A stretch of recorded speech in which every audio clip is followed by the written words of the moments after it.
Is that okay? That works fine, thank you.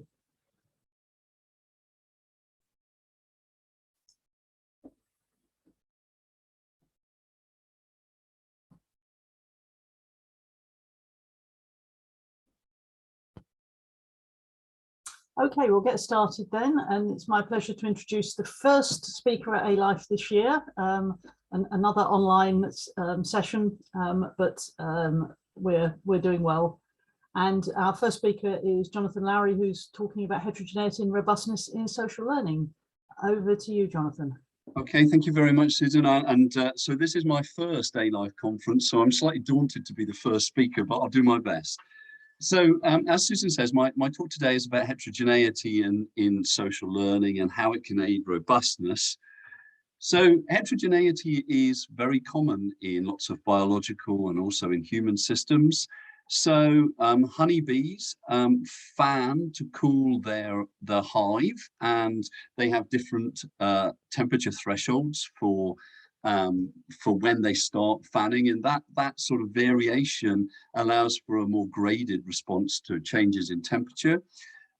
We have here rainbow trout, some of which have more bold characteristics, behavior types, and some of which are more shy.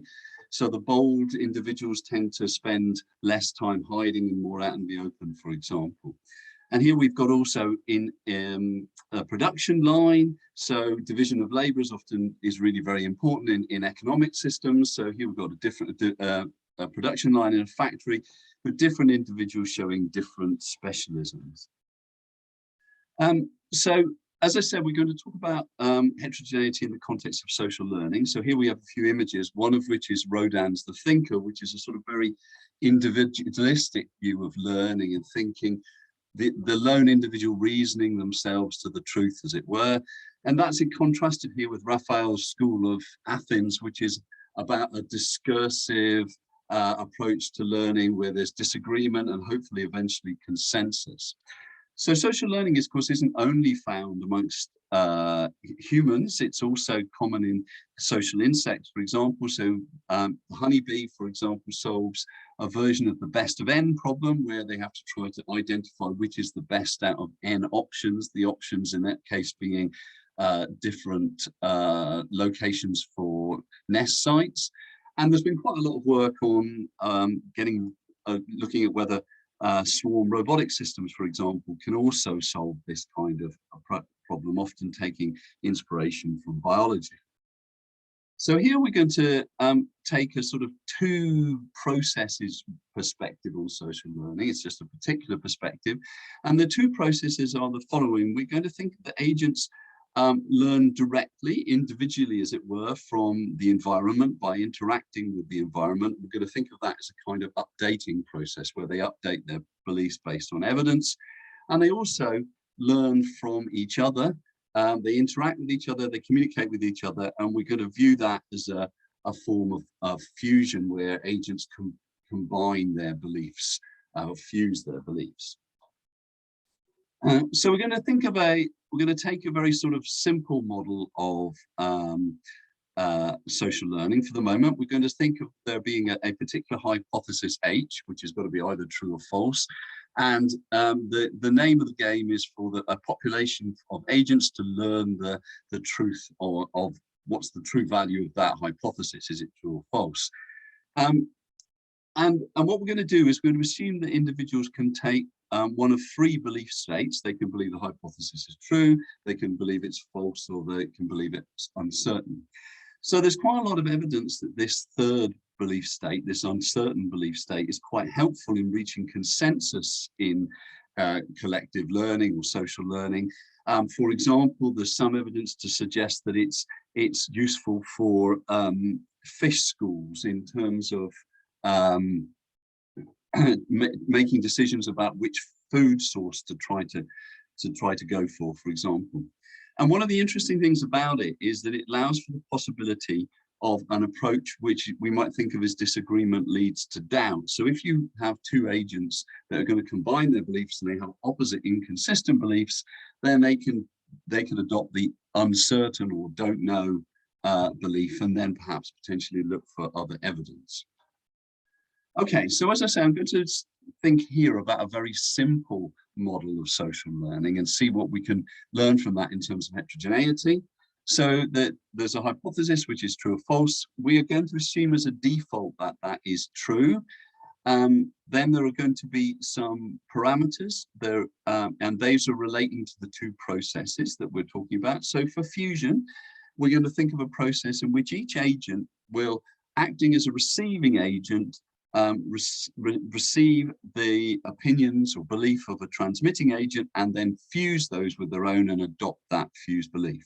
And that interaction occurs with probability sigma, in which case the transmitting agent is selected at random from the population, and no fusion occurs with probability 1 minus sigma. So that's the fusion rate. Similarly, we have an evidence rate. So agents receive evidence from the environment with probability rho, the evidence rate, that nothing happens with probability 1 minus rho. And then there's a probability and a noise parameter that the actual information they receive is true with 1 minus epsilon and incorrect with probability epsilon. So then the model is a simple difference equation model that we've looked at initially, and it relates the proportions of the three belief states in the population at time t to those at t plus 1, and it does that through two transition matrices of transition probabilities, one for updating and one for fusion, where we're thinking of the probability of what's the probability of an agent switching from one belief state to another as a result of that process. So a very simple model. So based on those simple models, we're going to look at two behavior types for each of these two processes, two for fusion and two for updating. In each case, one will be more open-minded and one will be more cautious. So for cautious fusion, we have a situation where uncertainty dominates over certainty, so that if an agent receives if a receiving agent's got a committed belief, either true or false, and they interact with another agent that has got an uncertain belief, then they will adopt that uncertain belief and abandon their true belief. So uncertainty dominates in that version. And we call that cautious fusion. And then for adventurous fusion, certainty dominates over uncertainty, so that the receiving agent, if they're in a belief state U and uncertain, and they interact with a committed agent, either true or false, then they'll adopt that true or false belief. And then we have two updating behavior types. There's one which is confident. Now, in that case, if an agent's uncertain, they look for evidence. And if, on the other hand, if they're committed, in other words, they think their belief state is either true or false, then they think they know the truth and they no longer look for evidence. So you'll no longer get updating in those committed belief states. So that's a very confident updating. And then we have inquisitive updating, where again, they will investigate if they're uncertain, but even if they're committed, they will continue to investigate and look for evidence. Okay, so basically for each of those behavior types for fusion and updating, we can define, or we can infer matrices of transition probabilities, and then we can combine those two lots of belief states for each process to get 4 overall behavior types. So for example, the behavior type is AC, is where you've got adventurous fusion the agents are adventurous fusers and cautious updaters. So what's interesting then is we can look at combinations of those types of behavior type. So for example, we're going to look initially at comparing AC and CC, and when the initial proportions in the population are 0.9 false and 0.1 true. So they start off 90% of the agents start off believing the wrong answer. So what we're plotted here is the proportion of correct agents believing the correct answer at t equals 500, and with a noise value of epsilon equals 0.3, a 30% chance that the environmental evidence will be incorrect. And you see both of these behavior types give you 2 regions, a good performing region where the evidence rate is high compared to the fusion rate, and a poorer performing where the fusion rate is high compared to the evidence rate. So you can see a little bit of you can see a little bit about, you can understand a bit more about those two regions if you think about the stability of a couple of fixed points. A fixed point 100, everyone believing the wrong answer, and 001, where everyone believes the correct answer. Now, for both AC and CC, those upper regions, the false answer is unstable and the true answer is stable, which is good. Whereas for AC in the lower region, both false and true, the incorrect and correct answers are stable, and for CC they're both unstable. And in fact, the division in both cases is by the line rho equals sigma over 1 plus rho, rho equals sigma over 1 plus sigma minus 2 epsilon, and so that is that division line. It's shown here for epsilon is 0 and also epsilon 0.3. So we can also look at mixtures here between, so we can look at mixtures of half and half of AC and CC, in which case we get a different kind of properties of stability, in which case across the whole space, sigma and rho, it's the incorrect answer is unstable and the correct answer is stable. So that seems to be a very nice property. And in fact, if you vary the parameters AC, so WAC 1 minus WCC, and you vary W across, and these are for different combinations of sigma and rho, you see that W around 0.5 seems to be optimal. So we can also look at more general mixtures where we've got W, a proportion of adventurous fusers, and lambda inquisitive fusers. Here we are plotting W against lambda, again, the proportion of correct answers at T equals 500. And these are for a couple of different combinations of fusion and evidence rates. This time the initial population is, the initial proportions are everyone believes the wrong answer. And you can see here there's regions where you get good performance, which tends to be where W is around 0.5 and where lambda, which is the proportion of inquisitive updating agents, is small but non-zero. And interestingly, that has an effect where we look at dynamic environments. So this time we investigated using an agent-based model rather than a different equation model. We assumed that the state of the world started off as being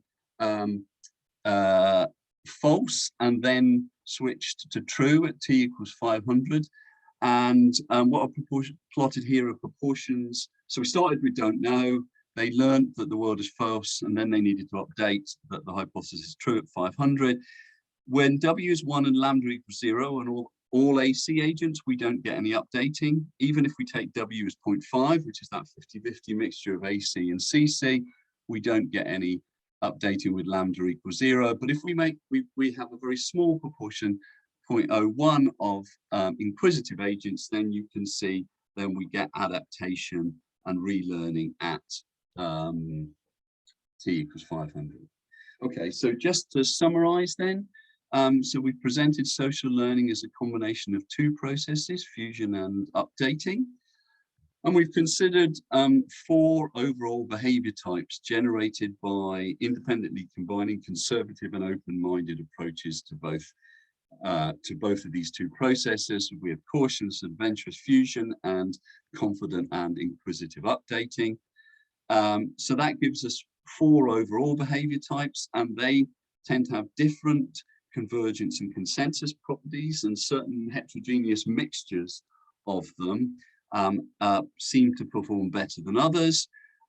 For example, when we have a 50-50 mix of adventurous and cautious fusion agents combined with a 1% mix of inquisitive and the remaining 99% being confident updaters, then what we get is a system that seems to be very robust to, for example, changing environment, where the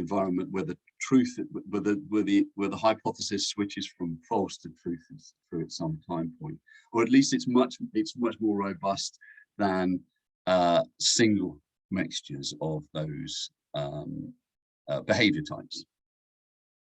Okay, so that's all I have to say. So thank you very much for your attention, and I would be happy to take any questions. Thank you very much for that. So virtual applause in the usual way of these online systems. So if anybody wants to put their hand up to ask a question, or can type a question into the chat if you haven't got other abilities. I haven't seen any questions going through the chat. So while I'm waiting for someone to put their hand up, this is interesting. You've got a system where if two people disagree, two agents disagree, they get doubtful and look for more evidence. How do you think this is in reality, where normally when two people disagree, they get more and more entrenched and more and more confident? Is there a kind of a model where you can put that kind of thing in? I mean, you could. I mean, it's interesting that this disagreement, at least from this three-valued representation, this disagreement leads to doubt thing seems to be quite important in terms of getting good learning behavior. So yes, you can look at sort of models where they just, unless one of them is uncertain, if they're both certain, they just don't do anything or something. But you tend to not get very good learning properties. So they tend to, you get, as you say, polarization and so forth. So I suppose, I mean, with this work, it depends a little bit on whether you're trying to sort of model what people might do, or you're trying to sort of kind of come up with some normative approaches to something you might put in robots or something. So yeah, so it does seem to be quite an important principle. Yeah. Right. Thanks. I've now got a question in the chat, which is asking a bit more about how the population's beliefs are initialized. So.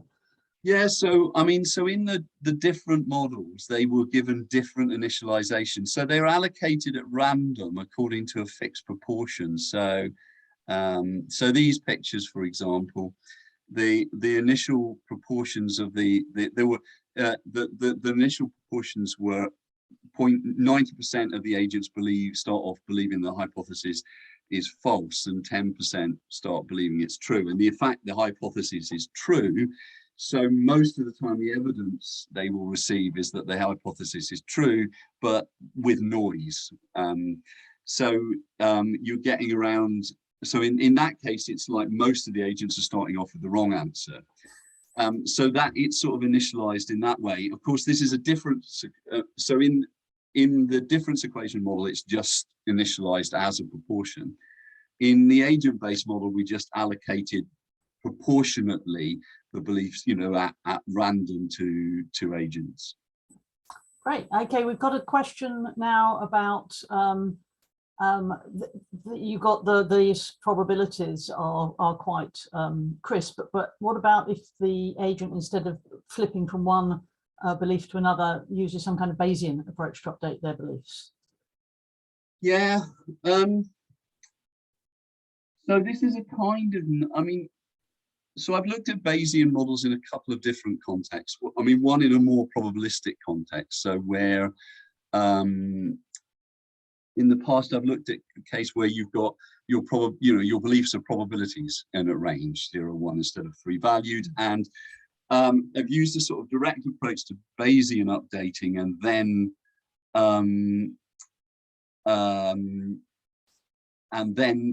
have pooling, which is using some fairly standard probability fusion, which is based on some standard pooling operators in probability. And the answer is, yeah, those systems can work very well. They have strong convergence properties. I think one of the reasons I was interested in the 3-valued approach here is it was quite a nice way of having some very discrete behavior types that you could sort of very clearly define. Probably you could do something similar with a Bayesian model, but it wasn't quite as clear to me how they would be sort of crisply defined. And it was quite nice to have the 4 possibilities, as it were. Yeah. We're getting now some quite interesting questions in the chat, just as we're running out of time to answer them. But I'll just say them. They're mainly about actually making the model more complicated, of course. So there's one about opportunity costs and energy costs of actually changing your belief. And then there's one about the effect of space, so that you could have localized groups. But I suspect that a lot of this is for future work. They're brilliant unless questions. You've got a quick answer. We'll yeah, I've got one quick answer. So they're brilliant questions. We have done some spatial experiments very, very recently in a simulator where agents are trying to explore a map and decide whether something, you have a hypothesis for each square. Is it sea or is it land, sort of thing? And using the 50-50 mix, the one I've got on the slide there, does seem to give you quite nice performance in that case. So that's the only thing I've done. The energy one is, of course, a really good question as well. I mean, and linked to it. I haven't explored that. Great. Well, thanks very much, Jonathan, for a great talk and a great way of opening the conference. It's very nice. Thank you very much. Thank you again, virtual applause, and we'll move on to our next speaker, who's Yasuhiro Shimada. Yes, okay. So thank you very much, and over to you. That's great. I can see your slides. Thank you. Can you see and can you hear me?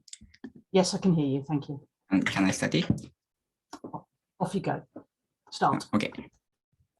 I'm Yasuhiro Shimada from, I'm a graduate school student from Hokkaido University. Let me start today's presentation. Oh, sorry.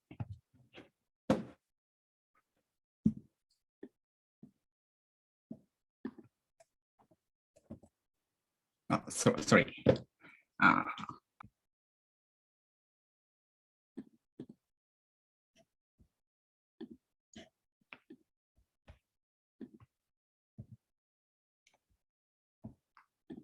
Sorry.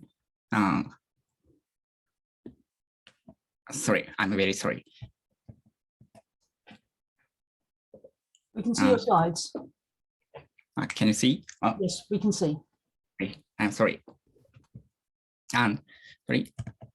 How do we acquire number representation? Some research in anthropology and philosophy show that we can acquire the concept of number representation through physical experience like this and this. We consider that they are grouped through the experience in the physical space. And next, let's consider that they are grouped how we understand symbol and symbolic manipulation like these. And we consider symbols ground to number representation like this. And this group can be named 1, and this is a group of 2. Then we can understand symbolic manipulation like stretch your finger. Here's the example of +1. And we also understand -1 in the same manner. And we can interpret manipulation as physical action. Finally, we can understand new symbolic manipulation even though you have never experienced in real. And maybe you can imagine a situation like this from this equation. In the recent research of classical AI, intelligence can be realized by using only symbols and symbolic manipulations, but it was criticized because abstract space and physical space are separated. However, as the counterpart of it, embodiment suggests that intelligence acquired the concept through the experience in the physical world and interaction with the environment.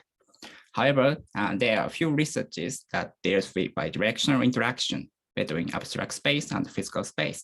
It means that the bottom-up formation of concepts in a bottom-up manner and understanding the symbol manipulation in top-down manner.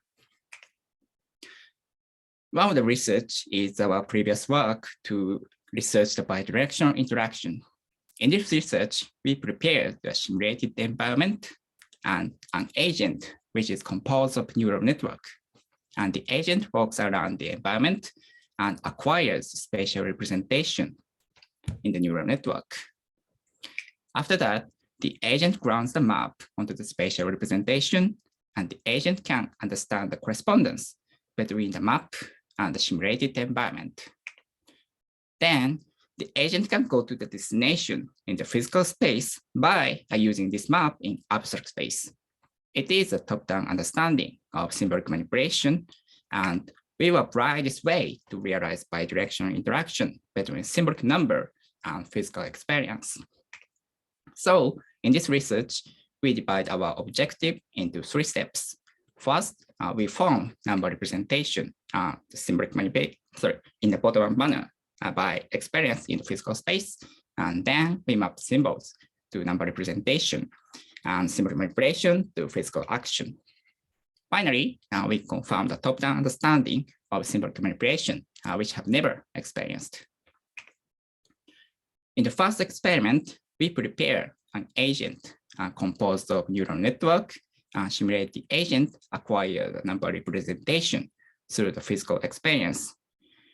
The agent can perceive its vision and action, and we simulate an agent run prediction in this physical space.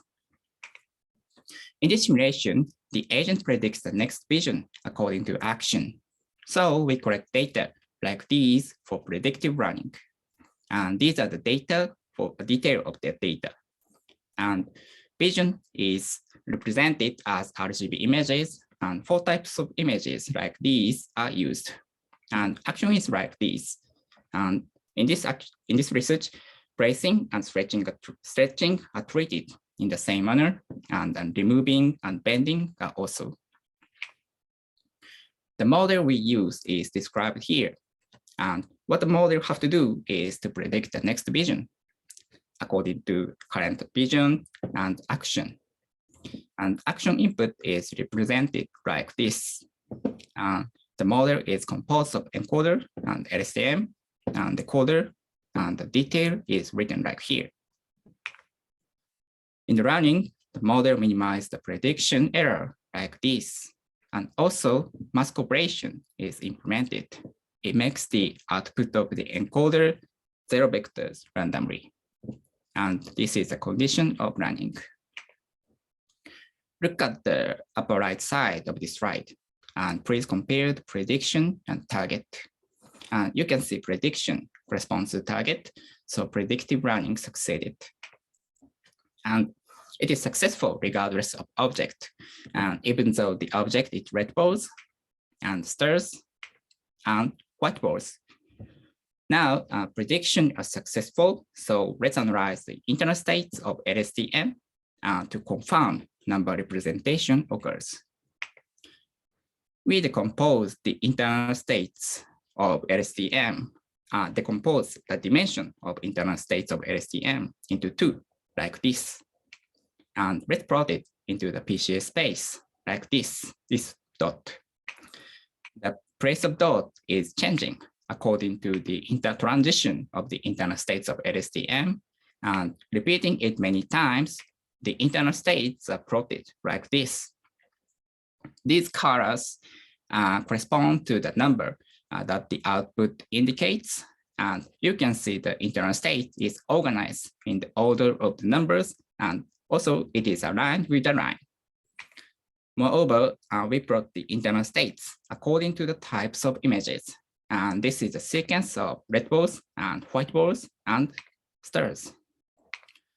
So by observing this figure, the internal states are structured linearly, like a number line, regardless of the types of objects.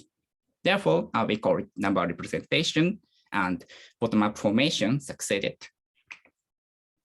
Let's move on to the next topic.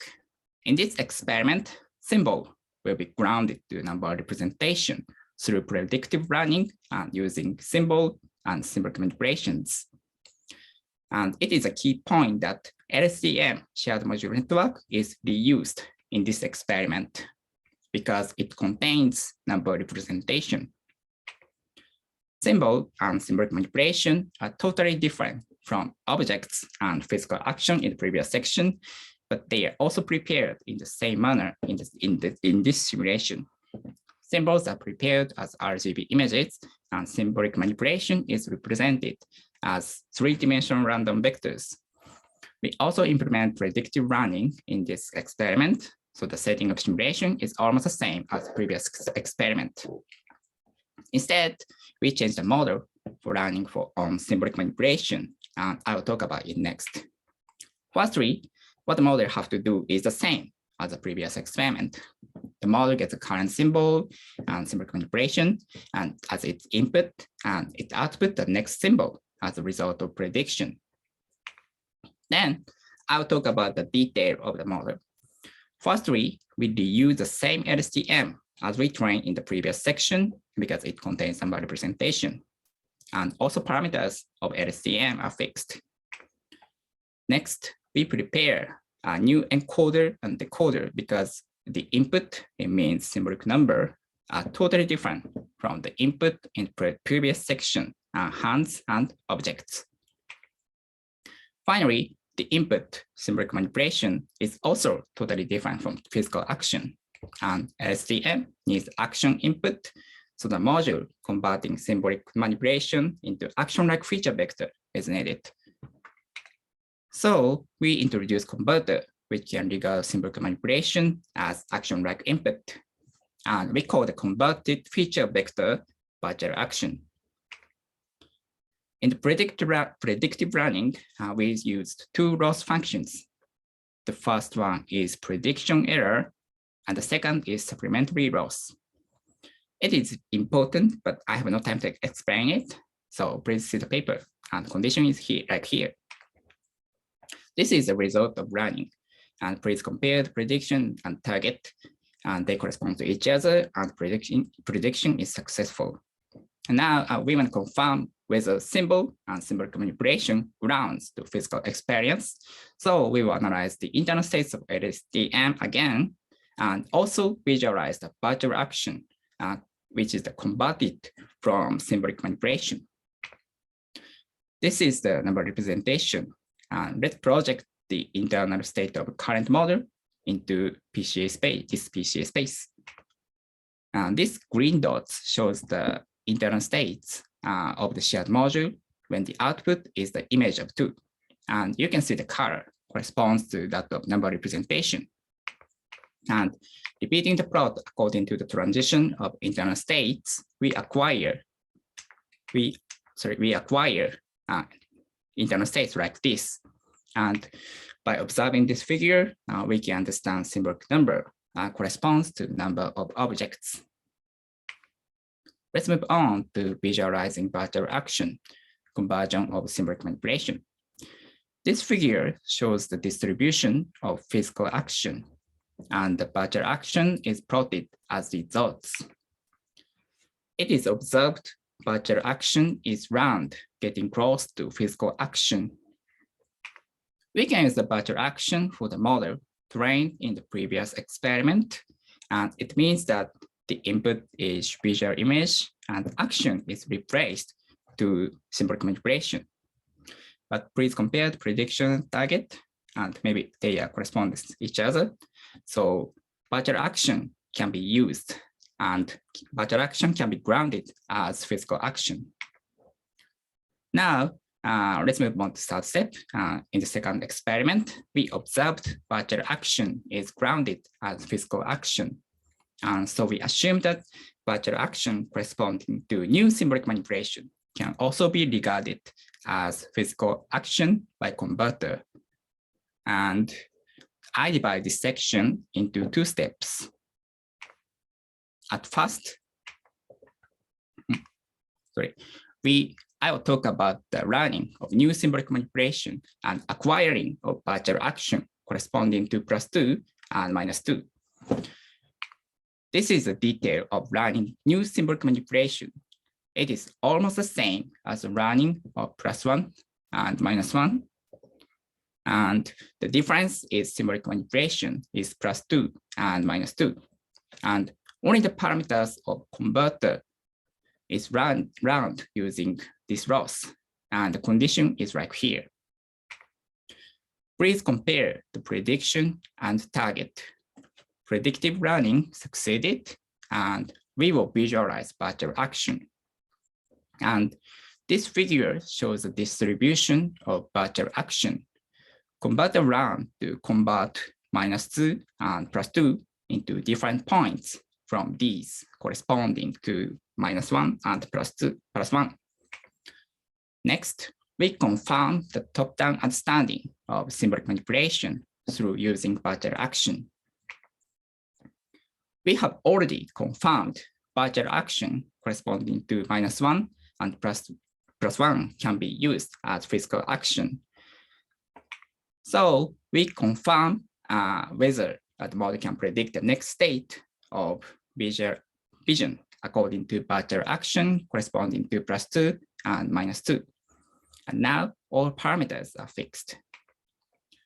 And this is the result of running and compare the prediction and target. In this experiment, prediction succeeded, even though physical experience like stretching 2 fingers have not been learned. And it is regardless of the object, the running is succeeded. And this result indicates that top-down understanding of symbolic manipulation is realized because symbolic manipulation are grounded to physical actions. The reason why the shared module networks well, works well in this experiment is it doesn't only share the module, but also share the nodes. Now, LSTM firstly get the inputs as action and parameters are fixed. Then it gets the symbolic manipulation via converter in the same manner. So the model regards the feature vector as action-like input. So shared module works well. In conclusion, by using the shared module, symbolic numbers and symbolic manipulations are grounded to experience in the physical space. And after that, the model can understand new symbolic manipulation as physical actions, although they have not been experienced in real. And finally, the shared module realizes interaction between symbolic manipulation and experience in the physical space. And that's all. Thank you for listening. Thank you very much. It was very interesting. We have one question in the chat, but I think you answered it after it was asked, which is whether robots can actually move 2 fingers at a time. But you said later on that they never actually did that, but they learnt that meaning of 2 fingers moving at a time. So that's really, really interesting. I would like to ask a question, actually. I noticed that the symbol 10 was used. How difficult do you think it's going to be to teach this system the fact that that's 2 symbols, a 1 and a 0, but that they mean different things? Because at the moment you're just using 1, 0 as a single symbol. Using 2 symbols. Yeah, so that it's learnt. So if I then give it, if I say 10 and then I say +2, and I've never taught it that, it will say 12, 1, 2 as 2 symbols. Yes. Yeah. How difficult would it be to learn that? Maybe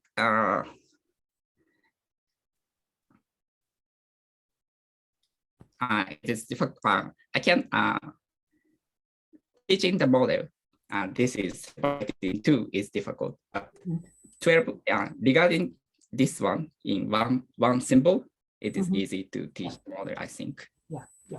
Yeah. Okay, so it's kind of it's learnt the symbolic encoding, but it hasn't learnt the place. Yeah, it's still very impressive. I'm very interested to see that top-down learning. That's very good.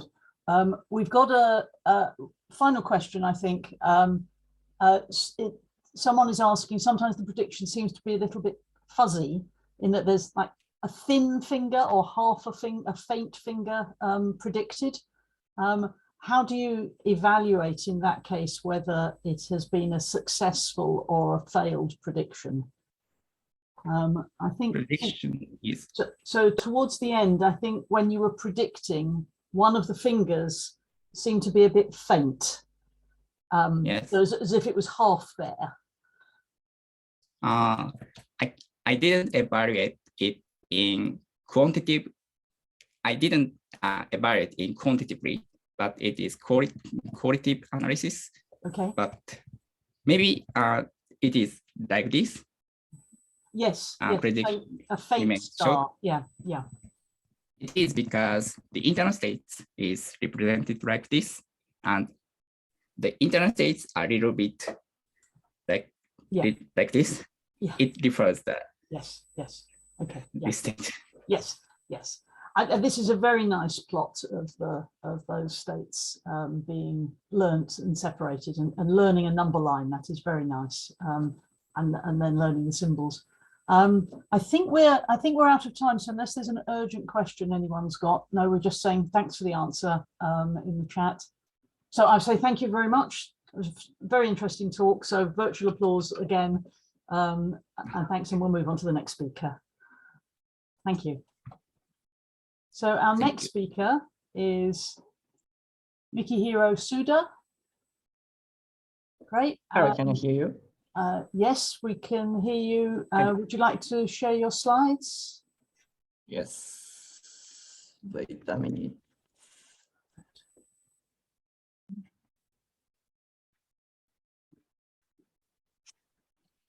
You hear this? Okay, over to you. Thank you very much. Okay, can I start? Hello, I'm Mikihiro Suda. Here, I'll talk about the exploration and exploitation of the adjacent possible space for open-endedness. Our study is about a model to generate social interaction networks like three-dimensional networks you see on the right side. This is a real-world social interaction networks grows with taking in novelties such as new users, new trends, new hashtags, etc. Today, I report the results of analysis focusing on how novelty appears and grows. In the future, we want to reveal how social networks grow open-endedly. Let's think about generating a network. In this network diagram, the black node is yourself, the orange ones are the neighbors, and the green ones are the neighbors of the neighbors. For example, in Twitter, the black one is you, and the orange ones are you users you are following, and the green ones are the users you are not following, but the orange users are following. Historically, many networks generate models based on randomness. Using such a random-based model, an agent will interact with another random agent that is novelty. And this mechanism ignores the context behind the social interactions.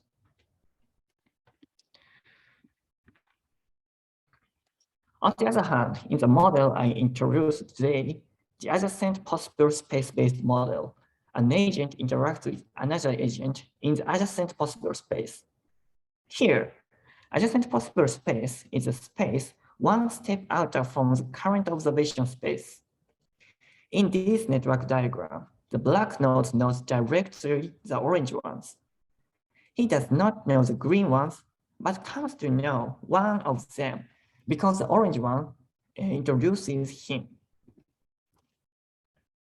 One of the adjacent possible space-based model is the agent-based Polias-arm model. The model has three parameters: integer row, new, and strategy S. Low is a degree of exploitation, thus the degree of reconnection to the already connected agents. New is the degree of exploration, thus the degree of connection to agents in the adjacent possible space. The last parameter, S, is a strategy of exploration. The strategy determines how to select agents in the adjacent possible space. Concretely, the exploration works as introducing agent process. Let's think that the black agent interacted with the red agent. And then the red agent introduces new agents selected based on strategy S to the black agent. We can use any strategy for strategy S, but here we report two of them. The first one is recent strategy. In this strategy, the red agent introduces new unique agents in the order in which they have interacted most recently. The second one is random strategy. In this strategy, the red agent simply selects random new unique neighbors and introduces them. Using this model, we can generate networks such as you see on the left, for example. The generated graph is very high quality. In the figure on the right, the blue line represents real-world measurements, and the red line represents model ones, showing that the model fits well for various types of social networks, like a paper calls network, cell phones network, or Twitter mentions network. Here, we have some questions about the model. Those network features like size or cluster coefficient change depending on the combination of the three parameters, rho, nu, and strategy S. How can we combine them to make the network more active? What parameters can make new agents, that is novelties, and get sustainable attention for open-endedness? To answer these questions, we generate networks using the model while changing the parameters and analyzing the differences in the network features. We also analyze the conditions necessary for new agents and novelties to get attention. I explain the concrete setup for the experiment. We changed the exploitation parameters rho and exploration parameters nu between 1 and 20 and used two strategies I described before. We run the model 5,000 steps per patterns. This is again slide. The two strategy is recent strategy, introducing recent interacted agents, and random strategy is introducing random agents. Okay, let's go results.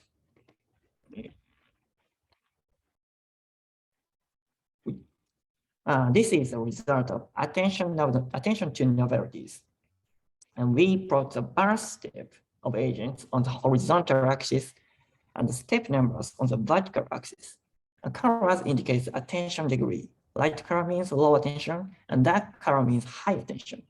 The left plot is the results of model using the recent strategy. And the right one is the results of the model using random strategy. And this plot is a bit difficult.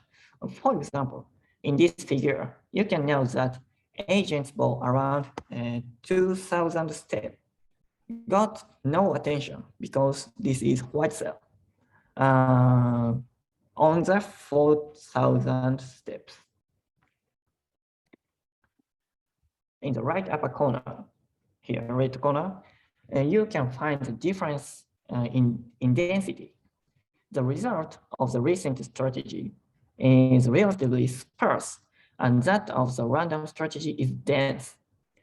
This means that novelties get more attention in the random strategy than the recent strategy. We can also find that the result of the random strategy has more light color area than that of the recent strategy. This means that in the recent strategy, only the initial agents can get much attention. So these results also show that the random strategy is more friendly for novelties. Next, let's see the network size and cluster coefficient results. In this heat map, we plot the exploration degree on the horizontal axis and exploitation degrees on the vertical axis. First, you can find the sloped band of the colors on the heat map. This indicates that the network size increases if exploration is greater than exploitation. The slope degree changes if we change the strategy. The slope becomes small when the model uses a random strategy, and this means that the effect of exploitation is stronger in the random strategy than in the recent strategy. From the first, the size of generated network is different between the two strategies. The result of the random strategy is relatively lighter than that of the recent strategy. This indicates that the network becomes larger in random strategy. We found that the network size is become more larger in random strategy, but how is the density? As you can imagine, the random strategy makes a value of cluster coefficient small.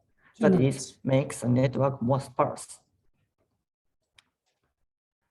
As a result, I introduced implies that the model, especially the model with a random strategy, can make novelties get attention. However, our recent study shows that the model cannot reproduce the behavior of so-called waves of novelties. The upper plot shows that in the real world, later-born agents can get attention. On the other hand, the lower plot, which indicates the result of the model, lacks almost all points in the right upper area. That is, later-born agents cannot get any attention. This is another evidence that the model lacks waves of novelties. This plot indicates that when the most active agents burst in each intervals, as well as we slice the network growth timeline into intervals, it is so clear that there is a difference. In the real world, the later burst agents get attention in the later periods. But in the model, the initial agents only can get attention also in the later periods. Here is a summary. We found that the agent-based polyarm model can make novelties get attention globally. The random strategy makes a network more active but sparse. Finally, the agent-based polyarm model cannot make novelties get attention locally. This means that cannot reproduce waves of novelties. And so the model which can generate waves of novelties is now under consideration of our team by our teams. In addition to that, semantics with agents may be effective solution. Some previous studies imply that the presence of asymmetry in the semantics and correlation has a strong role to generate waves of novelties. For the next step, we plan to use asymmetric semantics with agents to generate waves of novelties. Thank you. Thank you very much. Again, virtual applause from the audience. Thank you, and thank you for keeping to time. We've got a couple of questions in the chat. One is saying, could you just clarify how the agents perform their actions? Are they all acting at the same rate, or do some agents act more frequently than other agents? Okay, in this model, I explain that every agent have the same behavior. The model has three parameters, rho, mu, and s. And in the environment, many agents exist, but rho, mu, s is the same between these agents. Okay, so all the agents are acting the same. And the two strategies, the random and the recent, how do they what do you mean by recent, and how do you make a difference between those two strategies? Okay, this is the slide. Recent strategy introduces recently interacted agents, yes, and random strategy introduces random agents from its neighbors. Right. Okay, so you keep a list of the order that they were introduced. Yes, I see. What if you introduce an agent that the black blob has already seen? So you say, here's my friend. Oh yes, I already know your friend. What happens then? Does that get counted? because otherwise you're always going to have a tree here. But what if the green circle was already known to the black circle? Oh, yeah. If the green circle is known by black circle, the green circle becomes like a red circle. So if the black and green interacted, the green introduce another neighbors to black ones. So the networks becomes larger step by step. So this model is very open-ended. This network has a very open-endedness.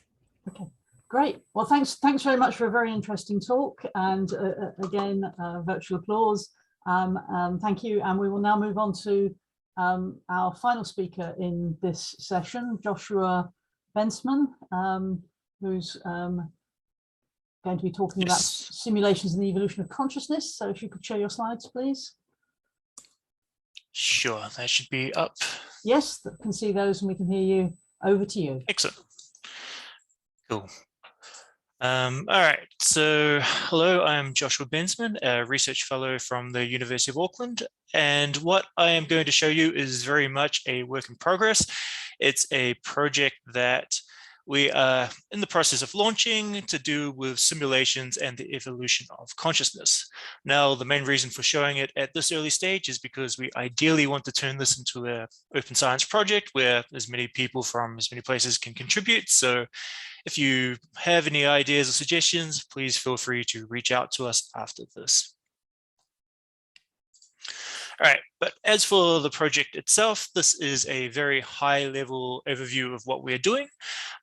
We are interested in looking at possible pathways for the emergence of consciousness by looking at the cognitive components that led to consciousness, or at least are believed to have led to consciousness, and seeing if we can show what use those components had to our evolutionary history. So in a nutshell, what we're doing is creating a simulation of the environment, including the problems that our ancient ancestors had to solve.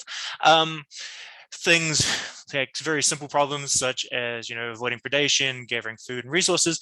But ideally, we want to increase the complexity to the point where problems that things like communication could solve, or not just problems that you can train a very simple agent to do. We want to get to a point where an agent would have to have complex cognition or components to actually be able to solve these problems.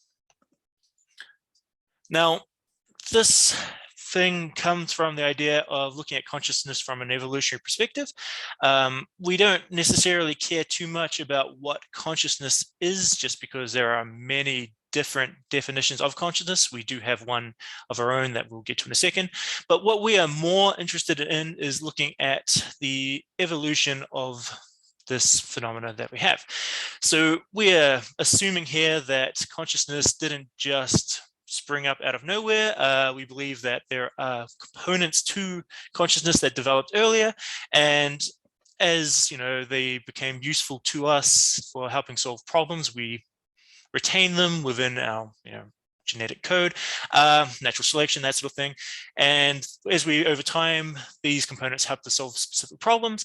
And as we became more complex, they help to solve additional problems. And eventually we have, the consciousness arising that we have at the moment based on these components we had before. Just as a couple of examples of some components that are believed to be useful or part of consciousness, we have things like attention, communication, and we have critically here theory of mind. The reason we have critically here is just because one definition of consciousness relies on the ability to be able to understand that other people have their own minds, which is what theory of mind is. And the idea with that theory is that if you can understand that others have their own mind, then you can also apply that ability to yourself and understand that you have your own mind. But that's, again, just a theory of consciousness. But what we are more interested in doing is saying, look, if we have a problem in our environment and say communication helps the agent solve that, well, then that ability would have been retained. And same with attention, same with a whole lot of other abilities that we don't have listed here. But the idea is, as these components become available simultaneously, they had the chance to interact, form connections between them. Those connections help solve additional problems and so forth, leading to, increasing complexity and solving problems that we couldn't solve without these abilities, or at least couldn't solve as effectively. So as for the plan itself, this is easier said than done, but we have two vital components. We have our digital environment that we are working on, and we also have AI agents that we are building to test in those environments.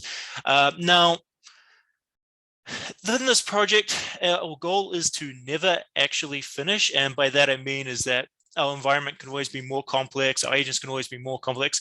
So rather than just creating an environment and assuming that's everything we need, we expect there to be several versions, different iterations becoming more complex over time. And same with the agents. Each agent over time should have more complex cognitive abilities, and see how do those abilities interact with the environment. I will say here that even though we are talking about evolution, we're not necessarily talking about evolutionary AI. In actual fact, we don't really care what type of AI is used, whether it's deep learning, evolutionary algorithms, or even just something like a state machine.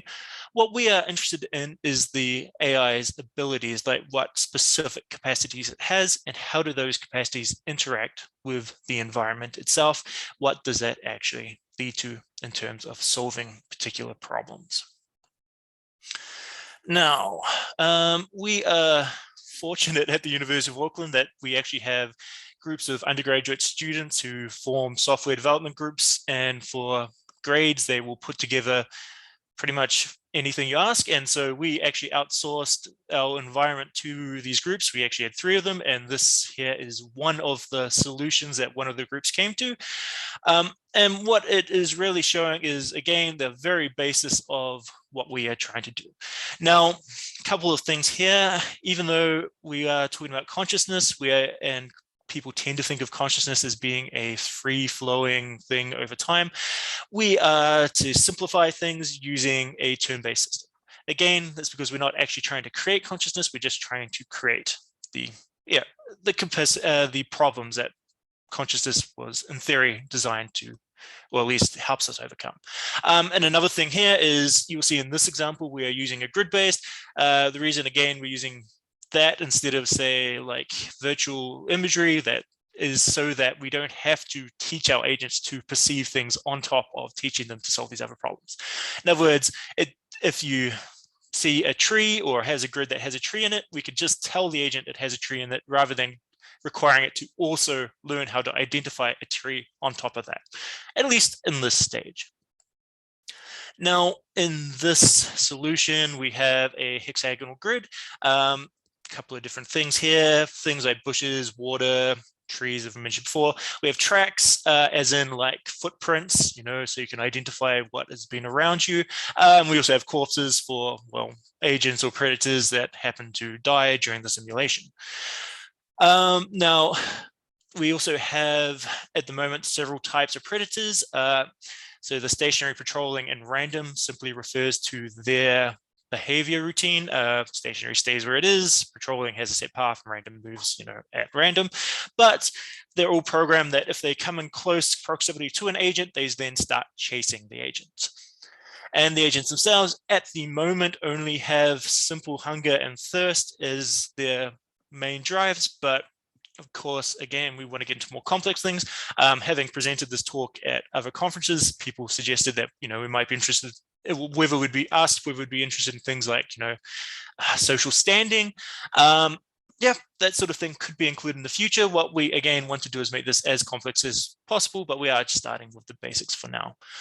I will also say that we are introducing multiple agents at any one time. Again, this is because of certain cognitive capacities are more useful when you have multiple agents.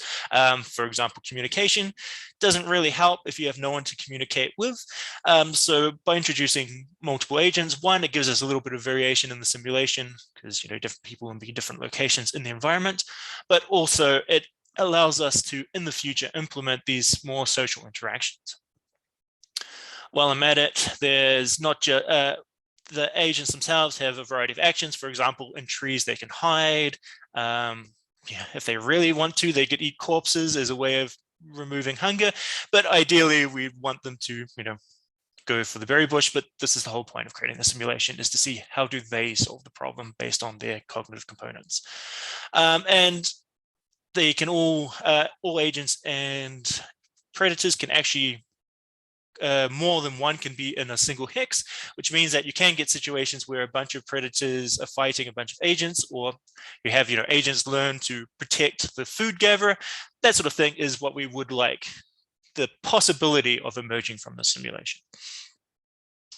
Now, just to test whether this actually works, the group that put this together just put a very simple proof of concept where they created an extremely simple AI. This is pretty much just a state machine that told the agent to go do exactly what we wanted them to and see how long they survived. And again, survival time here is just arbitrary. This is the sort of thing we'll fine tune. So move at random, avoid the predators, hunt for food, or hunt for food and avoid the predators. And quite nicely here, they found that the behavior of the agent related to what you'd expect. If they move at random or just avoid predators, well, they don't find food and tend to die pretty quickly. If they hunt for food, they survive longer. And if they hunt for food while avoiding predators, they survive even longer still, which is great, exactly what we're after. With that said, the hard part, of course, is going to be designing the AIs. Now, our first generation agents will be designed using pre-existing theory of mind models, simply because that is the model of consciousness that we will be starting with. Again, we're not actually stuck to limiting ourselves to any one agent. And then the idea here, of course, is to give them more complex abilities, and of course, test simple agents that have none of these to see, what is the gain in performance based on that. And we'll have different things, including beliefs, desires, memory, or again, functional equivalence. They don't have to have that specific capacity. They just need to have some sort of subroutine that approximates this or is identifiable as this. But ultimately, we want to get these agents learning about their environment and learning how to interact with the multiple different preferences of their actions and see how does that actually help them survive where they are. Now, thank you for this. As I said, this is very much a work in progress, and we are interested in as many different perspectives as possible. We will be ideally releasing the first version of our environment very soon, after we have a bit of a chance to tweak it and bring it back to our actual team. But thank you. Thank you very much. Okay, so we have a question in the chat which says, are you interested only in the length of time where agents can survive, or are there other kinds of behaviors that you're wanting to measure? So survival time is just more of a reward signal, just a way for us telling how well they're performing. But in reality, identifying complex behaviors is what we're after. We don't necessarily care how long they survive, just more how do they survive. And yeah, length is a nice proxy for that. Okay. And Seth is asking, how will you know you're on the right track? So if you ever do any work in consciousness, you will lead to about 1 million different points of view. And in reality, there is what we think will be the right track will be different from someone else's. So it's just a matter of seeing what theories our current work matches up to and which ones they do not. So how complex do you expect to have an agent to be conscious? It's not just I'm hungry, I'm thirsty. It's I've got a model of the world and I'm using my theory of mind to decide whether or not to run or what. That's quite a complex agent. So my own personal view is that it depends on that consciousness has different levels. So in theory, you might have a low level consciousness and a high level consciousness, but we also have philosophers and comparative psychologists on our team that have very different points of view. But in reality, again, it will just increase in complexity over time to the point that either everyone agrees or everyone just keeps moving the goalposts. Right. Well, given people don't agree whether other animals are conscious or even whether possibly some other humans are conscious, I wait to see how well you get to that level of agreement. The questions are coming in, but we're out of time. So thank you very much for that, and I'm sure we'll want to play with that. That's the end of this first session. There is no break as we go into the next session, so I will hand over straight to Olaf, who is chairing the next session.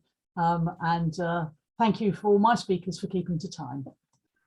Thanks, Susan. The next talk is going to be by Hiroki Sayama. So a quick reminder that full papers are 15 minutes plus 5 minutes questions, and abstracts are 11 minutes plus 4 minutes questions, trying to keep things running on time.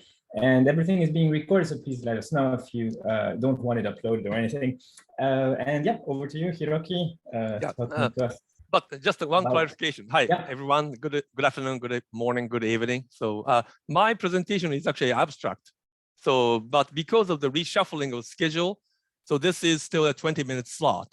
So I don't want to take the extra time. So maybe people may want to go quickly to the bathroom, right? So that we can start maybe 5 minutes later. How's that? Excellent. Excellent. Yes. Yeah. Yes, makes sense. Yeah. Perfect. Okay. Let's take 5 minutes. Be back, please, in now 4 minutes, 30 seconds. Okay, I will start in there. Yeah, 5 minutes. I'm going to start You can sharing the put on screen your anyway. first slide. Yeah. Okay, here you go. Here you go.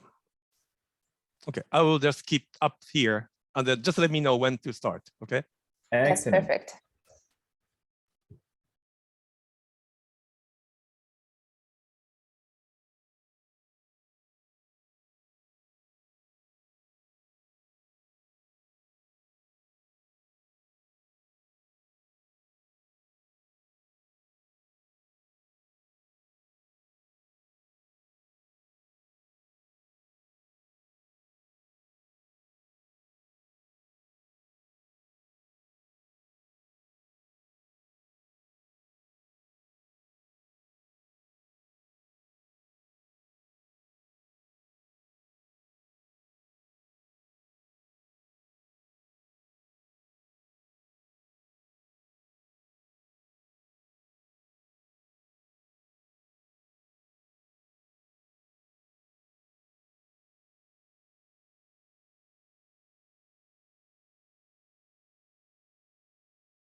We will start again in 1 minute.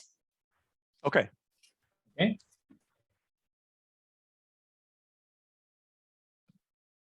And thank you, Sylvia, for organizing everything. Yeah, thank Welcome. you. Yeah. Quick check whether Bianca, are you NDD Bianca Ogbo presenting after next? We can talk in the chat. All right, that's fine. Oh, good. Thank you. Okay. All right, and we're ready. The next talk is by Hiroki Sayama, talking about the title is on the screen. Okay, thank you very much. I start by apologizing for talking about the partial integral differential equations. So this talk is a very different flavor. So we don't really use agent-based model in this particular talk. So basic idea, by the way, this is already published recently in the NEJCS, Northeast Journal Complex Systems. So if you want to learn more about technical details, please take a look at this paper. So basically, the idea is that we try to connect different worlds. So that is the whole motivation. So either the different kinds of the opinions, the clusters in the society. Right now, the society is fragmented in many different components, politically or other places. But in this talk, I also want to connect two different worlds in different sense, which is the computational agent-based model and the more continuous representation of the same process. Can we describe process like this? By the way, this is the basic model we are trying to mathematically analyze. So this is the corporate merger simulation model that my collaborator Junichi Yamanoi and I originally published many years ago, almost 10 years ago, 2013. But more recently, we discussed the same model in the different context. But essentially, this is originally proposed as the computational agent-based simulation model of dynamical networks. Essentially, the process is two different opinionated groups coming together. Are they going to merge to eventually create a more consistent group, or they remain disconnected? So if you want to learn more about this, please look at the original paper as well as the more recent 2020 paper. So original motivation was to simulate a corporate merger, two companies merging together. Are they going to be successful or not? In this particular simulation, I hope you see the simulation results. They are coming together, so they became more similar. So this might be an ideal situation if you are managing the company, but this might be not so good if you want to maintain the opinion or ideological diversity. So anyway, so the original model was very complicated. I need to spend a couple minutes. It's a computational agent-based simulation model or opinion dynamics. Opinion vectors that each agent has, a 10-dimensional. And then depending on the distance between two vectors, the listener and the speakers, they may agree on, or they may reject each other. And then this is the rejection probability function based on the cultural distance. The probability for acceptance of the new opinion by the listeners can decrease exponentially. So if the opinion gets accepted, the connection weight between those two agents is going to increase by 1 step. If the opinion gets rejected, the connection weight is going to decrease by 1 step. So this is the adaptive network model. Network topology changes based on the process of the opinion exchange. So this is actually very complicated, computational algorithmic model, as you see. And this also has a bunch of parameters, such as the cultural tolerance, how tolerant you are in terms of the distance of the cultural vectors. And there are a couple other rate parameters, such as how quickly your opinion can change if you accept the others' opinions, and how quickly your link weight is going to change based on the acceptance rejections. So in this particular paper, we only consider the effect of the cultural tolerance level. Okay, and if you run the simulation, you can easily show that the cultural tolerance level and also its variance, the standard deviation, how different people are, agents are in terms of the level of the cultural tolerance. That is actually very important in creating the society like this. So this is the plot showing the effect of the standard deviation of the cultural tolerance level. And here you see the two metrics, the cultural distance remaining after the simulation and the shortest path length average. So if this quantity comes down, then that means network is getting more connected, But if you see the cultural distance still remaining high, then this means that the society remains still diverse. So this is a very unique situation we want to realize. Here you have two culturally opinion-wise still distinct groups, but they start to talk to each other because there are some people who are more tolerating. So this is diverse yet connected society, which is very rare to see in the real world. And we discovered previously that the standard deviation of the cultural tolerance D is a key parameter. Everything was published back in 2020 using that model, original model, and then we want to check the robustness. Is this really the important discovery that you can also see in different models? And this is the new stuff for this paper we recently published. Can you connect those two different words, computational ABM and the more continuous partial integral differential equations?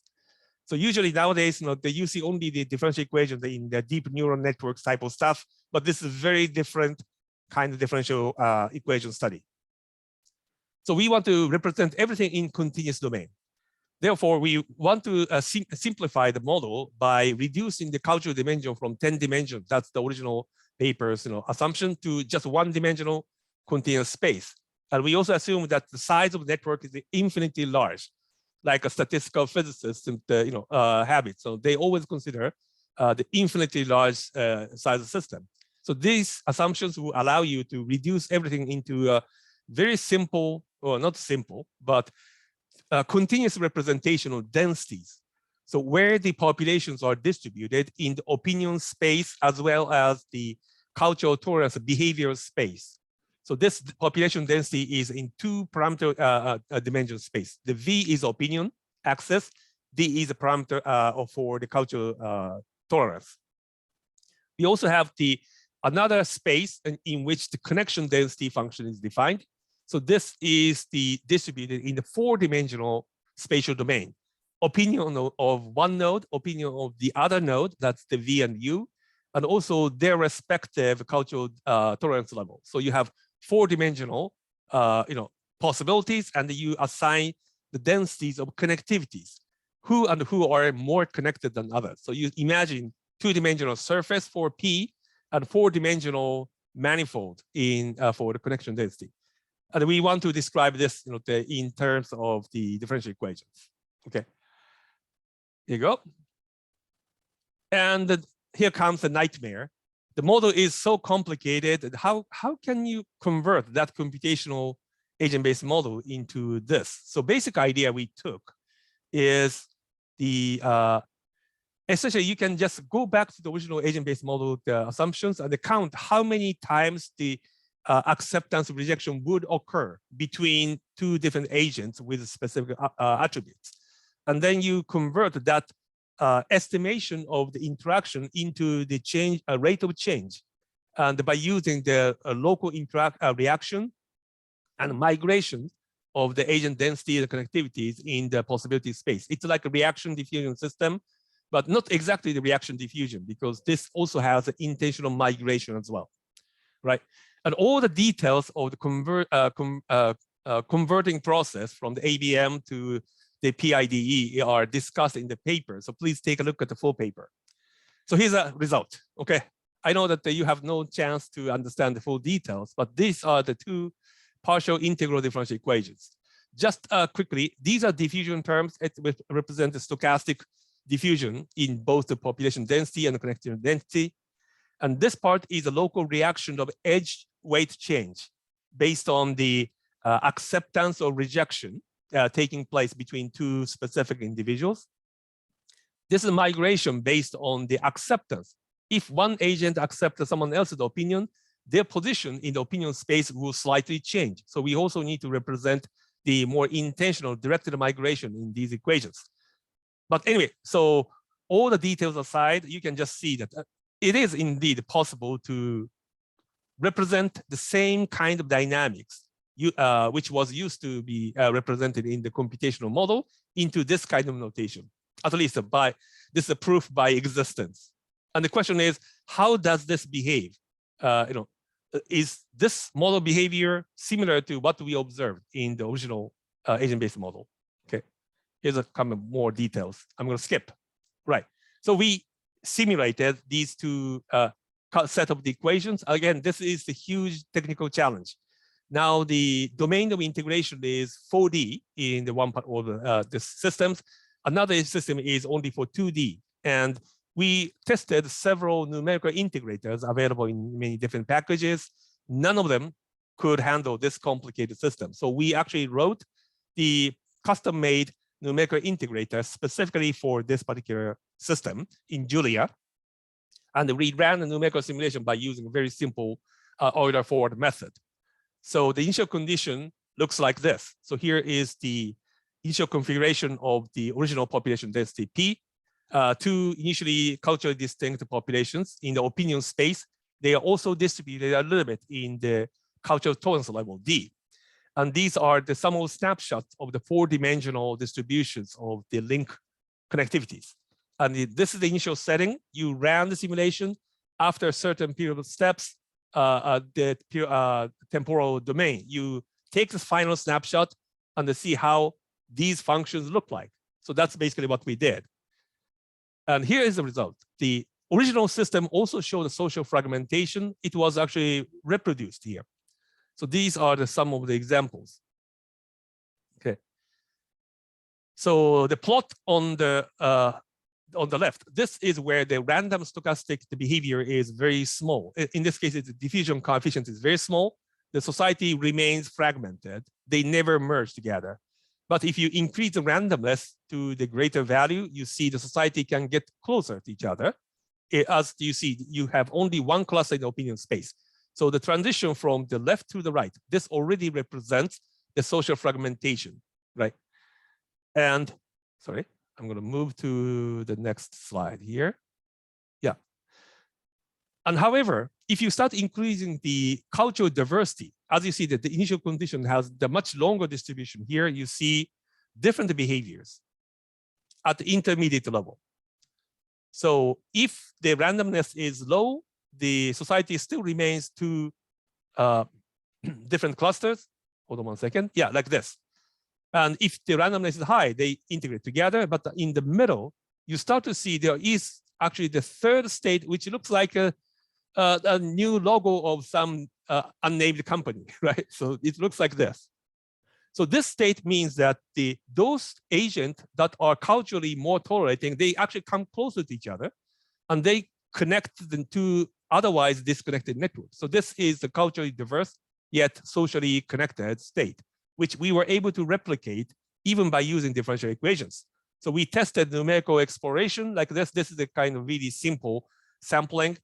In the parameter space, the diversity or tolerance levels and the randomness, you see this kind of phase structure. Two clusters connected emerges if you have the sufficiently large, the cultural diversity. And we also, this corresponds to the new state we discovered, and quantitatively, it actually matches with the agent-based model. We ran the much larger simulation experiment also by testing the much smaller intervals of parameter space, and we conducted the morphological analysis of final functional shape, and then we identified indeed that third state actually emerges if and only if people are diverse in terms of the cultural tolerance level. So anyway, so I'm going to conclude. Basically, I just want to show that using partial differential equation to represent the agent-based behavior is possible. This is one demonstration. And the cultural tolerance level is really consistently showing the same behavior in both ABM and PIDE, which is really encouraging for us. And still, there are many other stuff we need to do. But in the interest of time, I'm going to finish my talk with thanks to my collaborator, Junichi Yamanoi, and this was supported by Kakenhi in Japan. And again, this is the paper link. Thank you very much. I'd be happy to take maybe 1 or 2 questions. Yeah. Thank you, Hiroki. One quick question first from Seth. You can read it as well in the chat. But moving from finite population discrete agent-based models to infinite, I guess, continuous equations and so on. Is that the case? Yeah. Of course. Yeah. That is of course the case. So there's always, like in evolution, the finite size effect kicks in if you have a finite population size, and then by converting everything into the smooth model, we are losing that, of course. And having said that, there might be the additional ways to bring that kind of effect. In our case, we introduced random fluctuation, the diffusion terms that essentially try to capture the randomness of this population behavior in a more deterministic way. So I generally agree, but there's also some way to address that to some extent. And I see a question from John at the 10 dimensions of the opinion vectors. Is there some intuition? Yeah. So that was about our original model, not the agent-based model. So there is actually the interesting discussion in the management science. People actually measured how many dimensions do exist in corporate culture, for example. So sometimes the people report 5 dimensions, sometimes people report 20, but there is the literature that says 7 dimensions. So we took that number and then make it 10. That was our original motivation. Yeah. All right. Thank you so much, Hiroki. And we'll be switching to our next talk by Roger Tucker on towards a unified framework for technological and biological evolution. So Roger, you can share your slides. Yeah, they seem. We should be good. Hold on, I've got a problem. Yeah. So even when we test, sometimes. Yeah, no, I tested it. It just everything's absolutely gone. I'm sorry. Yeah, it's just not giving me my screens. Okay, let me shut a few things down and see if that works. Sure. If you want to, disconnect and reconnect, it's always my advice. Yeah, let me take Slack down. I'll take a few things down and see if anything else.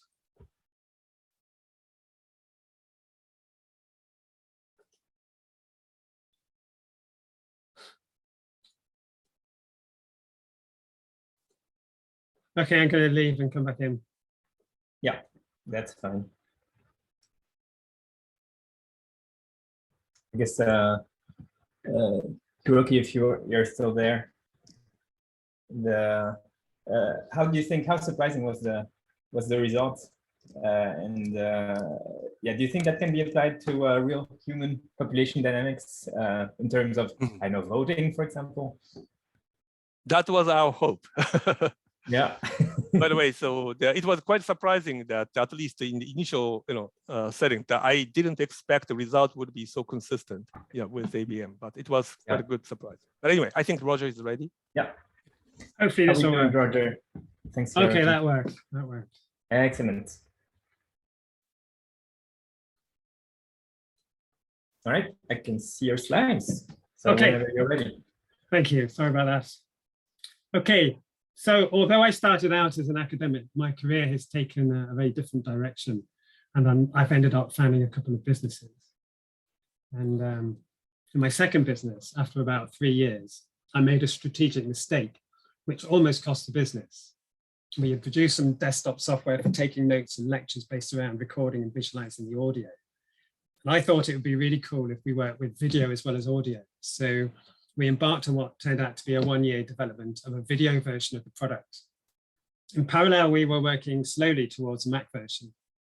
Then suddenly, our main competitor, a large Japanese company, released their version of our product to the same market. And theirs worked on both Windows and Mac OS.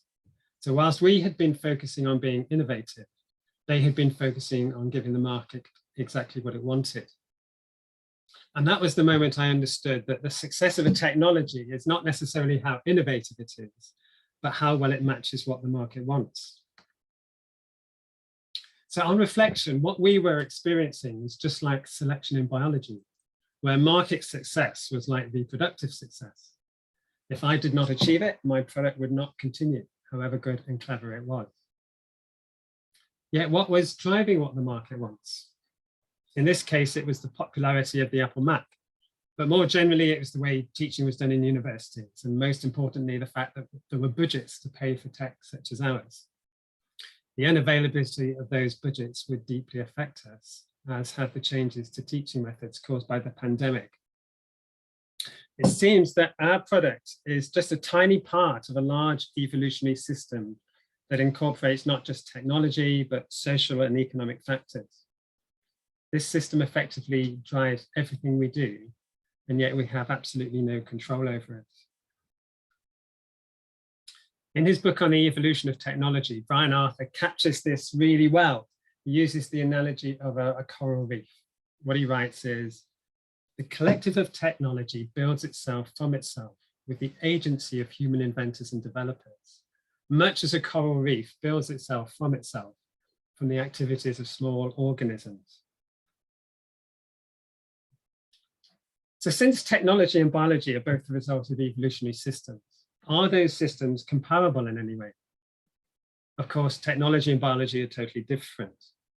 But when you look at them from an evolutionary perspective, there are definite similarities.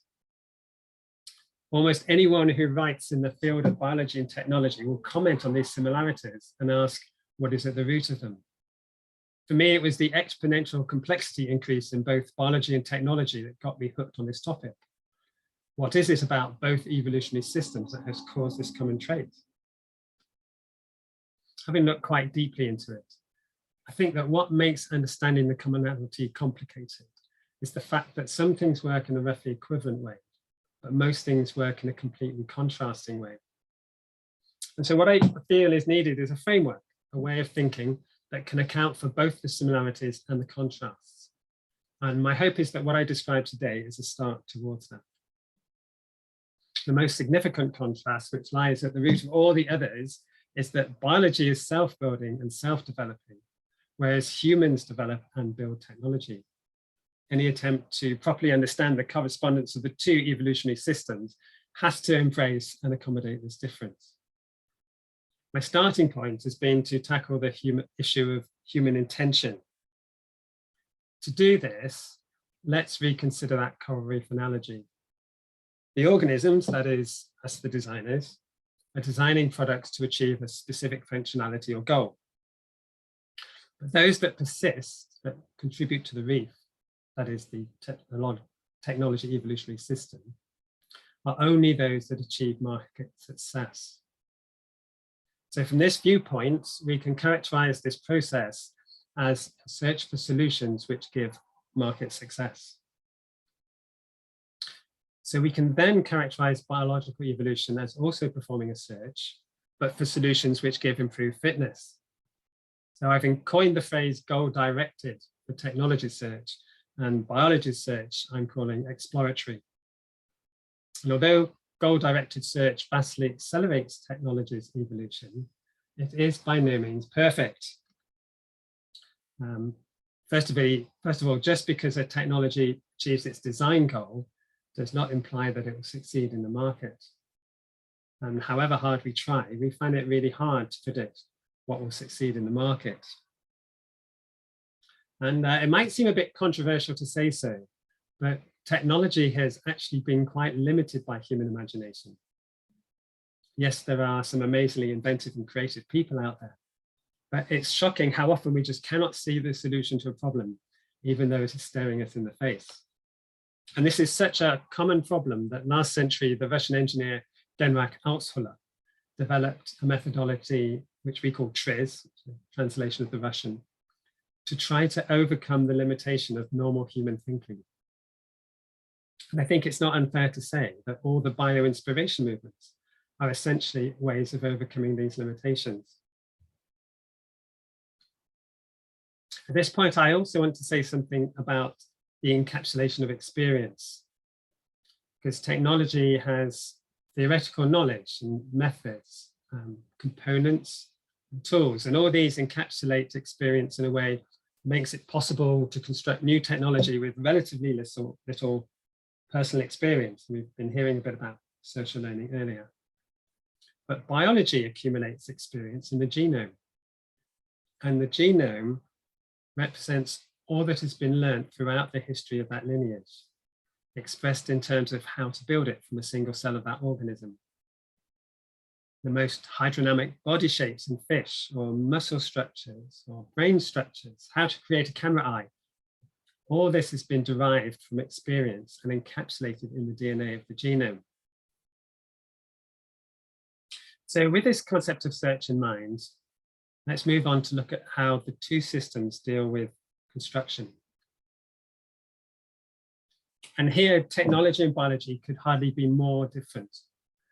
And I've listed a few contrasts here to show how the two approaches to construction very much match the way their respective search systems work. In technology, construction has evolved to produce an artifact that exactly matches the design. Similarly, in biology, construction has evolved to make exploratory search work well. The genome specifies not the final result, but the constituents of the cell. In fact, the structure is not precisely specified at all, but in many cases is formed adaptively. One great example being the so-called exploratory processes, where microtubules or blood vessels or nerves grow in different directions, and then those that find something to attach to stay, and the rest die back. And of course, multicellular organisms are built progressively, starting with a single cell and differentiating as they reproduce. And this allows large changes to be made in the final result by smaller, perhaps single changes earlier on in the development cycle. All these factors effectively parameterize the search space in such a way that adjustments can be made and still produce a viable organism. Some other contrasts worth noting at this point are that technology tries to avoid instability at all costs, whereas nature thrives on instability at many different levels and simply manages it. For instance, chemical reactions would normally move towards a state of thermodynamic equilibrium, but in a cell, everything is kept away from this equilibrium, and it's complex feedback systems which keep everything stable. Again, this makes it easier for small changes to have significant effects. It also makes it easier for biology to recycle everything, whereas for technology, recycling is quite unnatural, and the more complex the technology, the more problematic it is. Finally, for technology, everything only fits together when it is carefully designed to do so. But the low-level building blocks of life, that is nucleic acids, proteins, regulatory circuits, each of these have standardized connection points that mean they can fit together in almost any combination. And that, once again, that's a key characteristic needed for exploratory search. So far, I've referred to market success as the main selection mechanism in technology. But what happens when the technology is many decades in development and it doesn't go to market during that time? In the second half of last century, there were a number of technical areas like this. And the one that I was a part of for many years was the development of automatic speech recognition. And that gives an interesting insight into the need for selection in research. So the problem the whole research community had was that it was very hard to compare the systems produced by each research group. And you ended up having to reproduce other systems yourself in order to test them on the same data. In 1988, the community formed a consortium to produce some common databases which everyone could use. And this proved really helpful. We also started to have annual competitions on particular aspects of speech technology. And although we had to be careful that participants would not tune their systems for the particular data supplied for the competition, in fact, in the end, the evaluation data was not provided until right at the last minute. But in effect, we produced an artificial selection system, which made the good techniques stand out. But after a while, this created a tendency to focus only on those things that improve error rates. You might think that's good, but in 1995, one of the key members of our community, Hervé Boulard, gave a keynote on why speech recognition error rates should increase. And the point he was making is that not all innovations start out improving things. And so selection should not be so strong as to squash innovations in their early stages.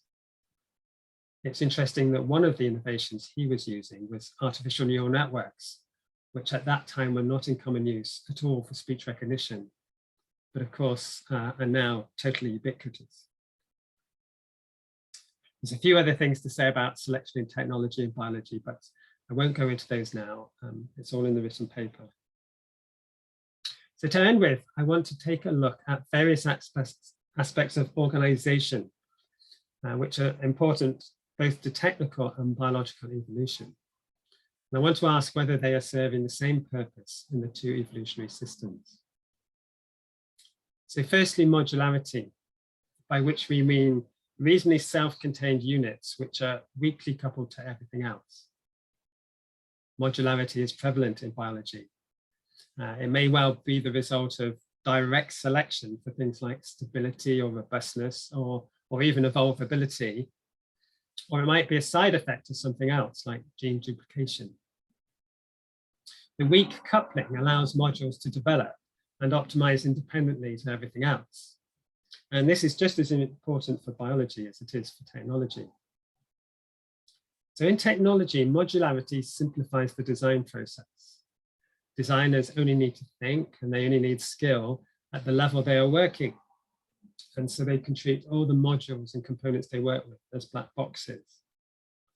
In a rather similar way, in biology, modularity means that the regulatory control is simplified. And this makes exploratory search by mutation in regulatory circuits much more effective. In fact, there's a class of proteins known as switch proteins, which actually self-inhibit their output. And so that's all is needed for them to be made operational is to remove that self-inhibition. But it's combining modules in many different ways, which gives particularly technology its diversity. In technology, almost everything can be combined. And it's this which makes technical evolution move at such a fast pace, especially now as the possibilities of combination are so endless. In contrast, in biology, only processes already encapsulated in the genome can be combined. However, the fact that they are robust and adaptable somewhat makes up for this restriction. So exploratory search is still able to find amazing solutions to design problems. If we accept the theory of facilitated variation, it's mainly the different way conserved core processes have been combined that has produced the diversity in nature that we see today. I don't really have time to go into hierarchy and emergence, but suffice to say they function in similar ways in the two systems, but in technology, humans accelerate their effect. Finally, a feature of both technology and biology is that components are reused for different purposes than for which they were originally developed. There are some particularly striking examples of this in biology, where the phenotype features of gene families appear to have developed in single-cell organisms, but then become repurposed for multicellular life. And I'll put the references on the slide, and of course they're also discussed in the paper. So I hope in this brief presentation, I've been able to demonstrate how an integrated framework might be constructed.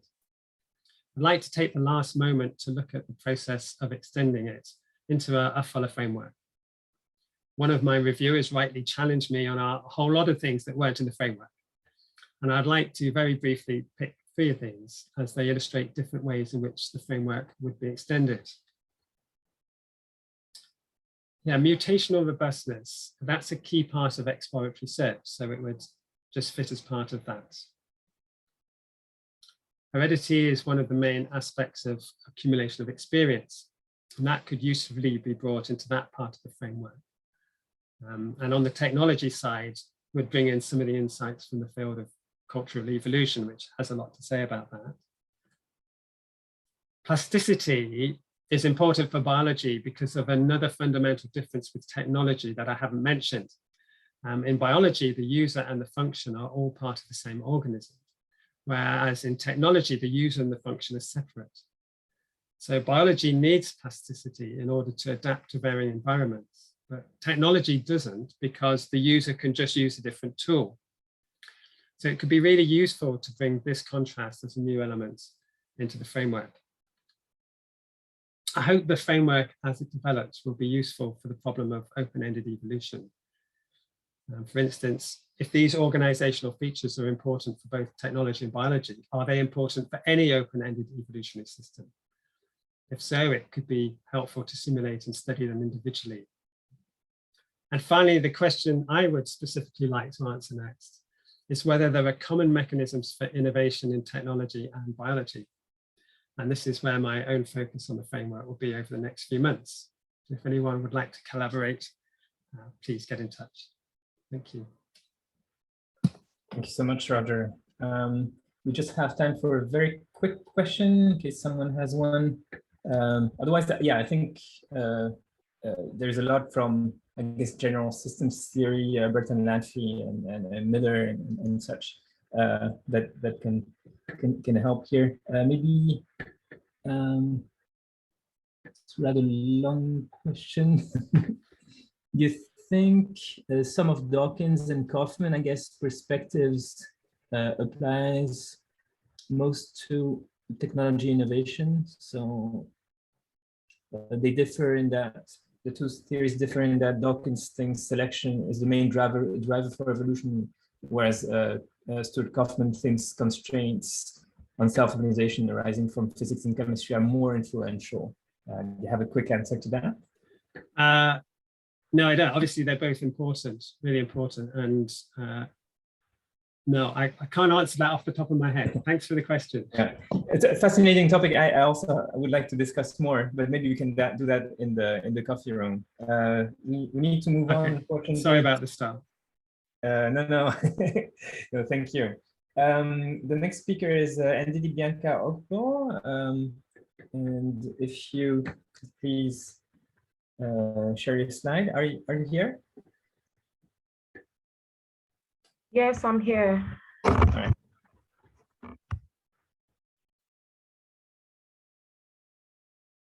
Yeah, do you have slides?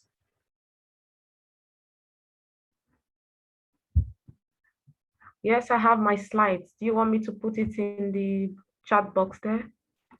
No, please click on share screen. Okay. If you see the button, and yeah,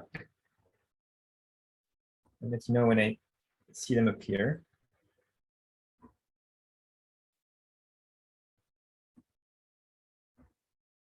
And for anyone presenting in the next days, feel free to connect in between sessions. You can connect always in this room and test your slides. Yeah, we can see your screen. And you have 15 minutes plus 5 minutes questions. Whenever you're ready. Okay. Hi everyone. Okay, my name is Bianca. I'm a PhD student in TISA University. So I've done this work with some other persons, Dr. Teddy, Alessandro, and Professor Diane in collaboration for this research work. We looked at the role of commitments and the evolution of coordination in networks of technology firms. So this work has been ongoing as part of my PhD work, where I've been looking at introducing commitments to technology adoptions. I've been looking at a scenario whereby some technology firms come together to adopt, to play a game together, to adopt a particular technology, which results to a sort of a social dilemma among these firms adopting technology. Previous works have shown that arranging pre-commitments of future actions have been shown to be an evolutionary viable strategy in the context of social dilemma. So for this particular aspect of our work, we examine the impact of different population structures, looking at square lattice and scale-free networks, captured the homogeneous and heterogeneous network structure, in the context of decision-making in technology adoption, which poses a coordination problem.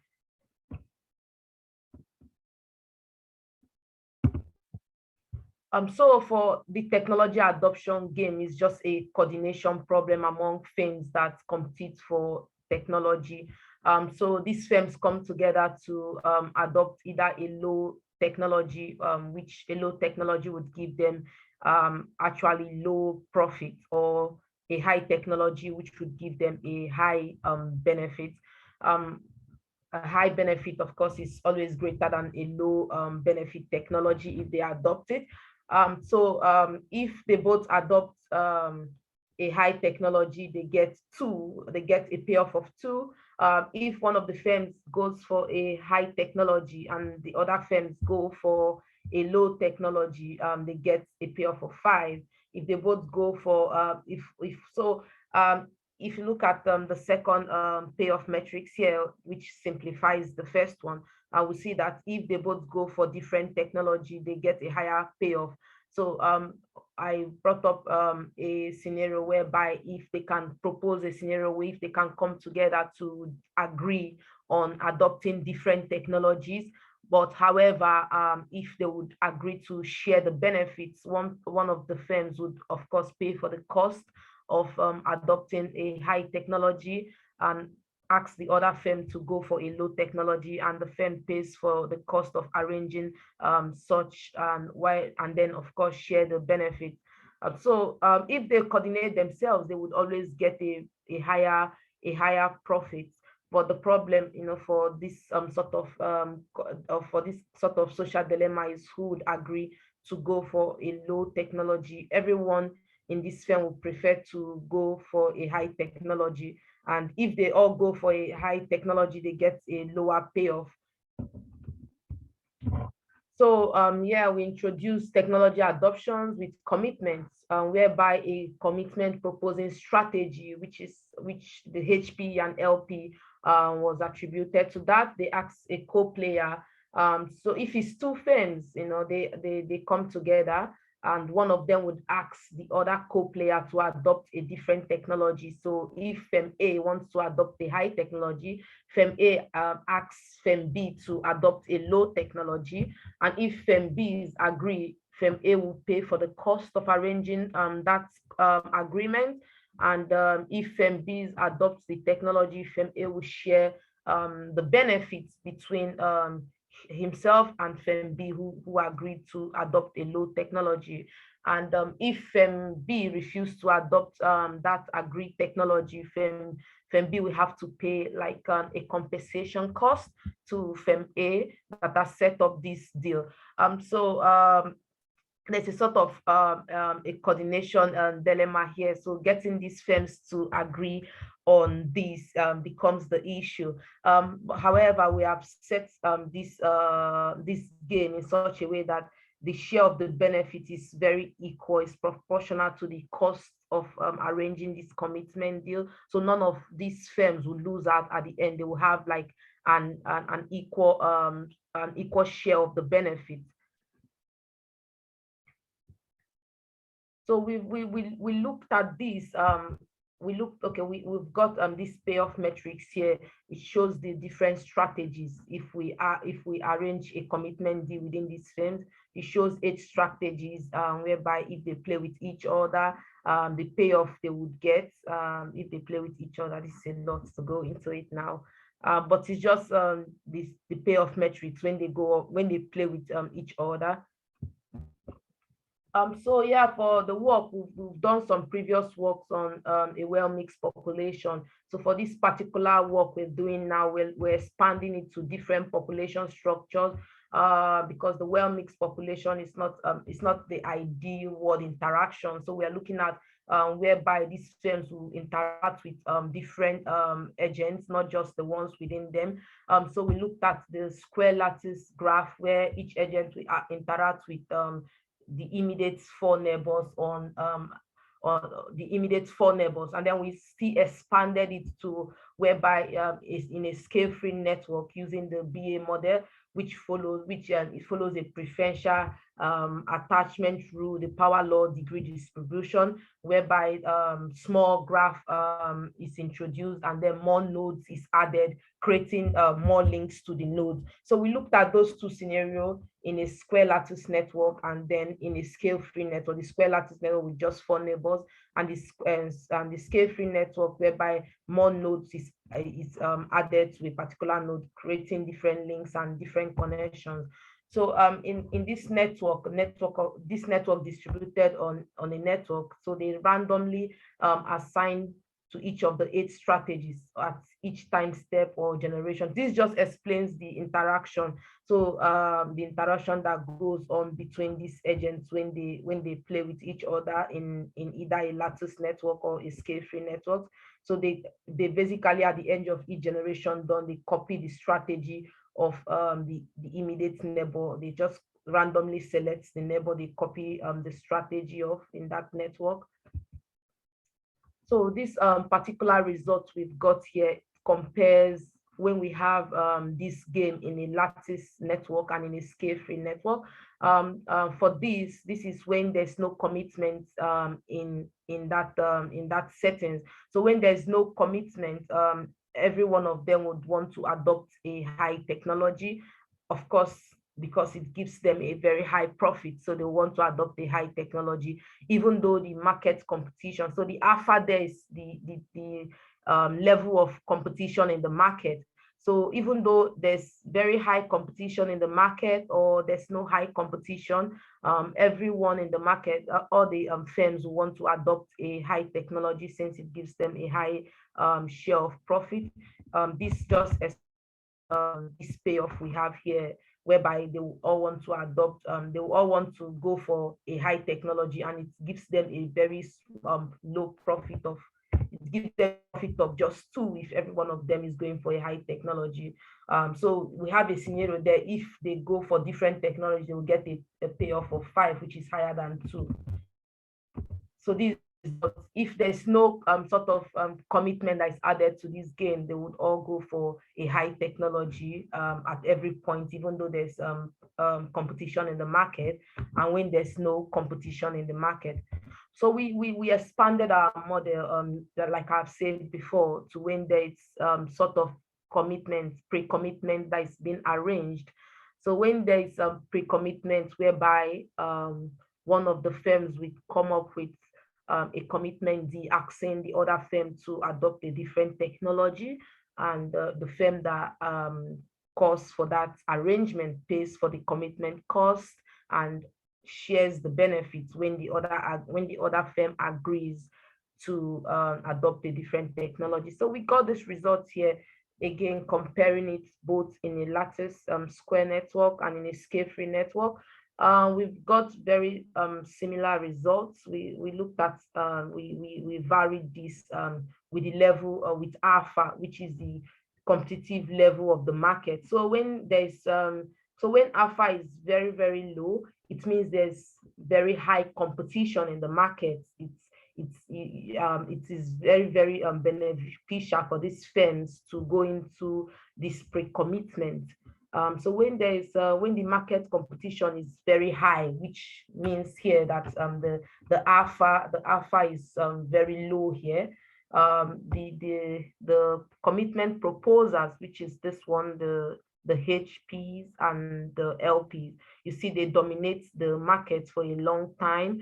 And when when alpha becomes to go higher, which means there's no much competition in the market, the other strategies that are not commitment strategies, they take over the market. We've got very similar results with lattice network and a scale-free network. However, our major observation from this is when it's with the HN, which is this green line here, the HNs. The HNs, so what they do is that that particular strategy, they do not propose any commitment. They also do not accept any commitment. So they just they are just on their own. So when there's no much competition in the market, you see they overtake the market, and it's higher. They have more higher dominance in a lattice network than in a scale-free network. That's the major difference we got here. But however, for the commitment proposal strategies, is very similar results in the two network scenarios here. So we also compared our results to the cost of, we vary the cost of arranging such commitment deals, and we get to find out here that when the cost of arranging this commitment is proportional to the benefits, gotten from arranging commitment. The commitment proposing strategies, they dominate again for a long time, and it's almost similar results in both scenarios. Which means if the cost of arranging commitment is very low, you see they dominate the market, they would it will profit them more to arrange commitment. But when the cost of arranging commitment is very high, if it goes from 2, it goes very high, then there's no need arranging commitment. Then the players and the firms, they can just decide to adopt any technology they like. Again, the HP in the lattice network, it has more dominance than in the scale-free network.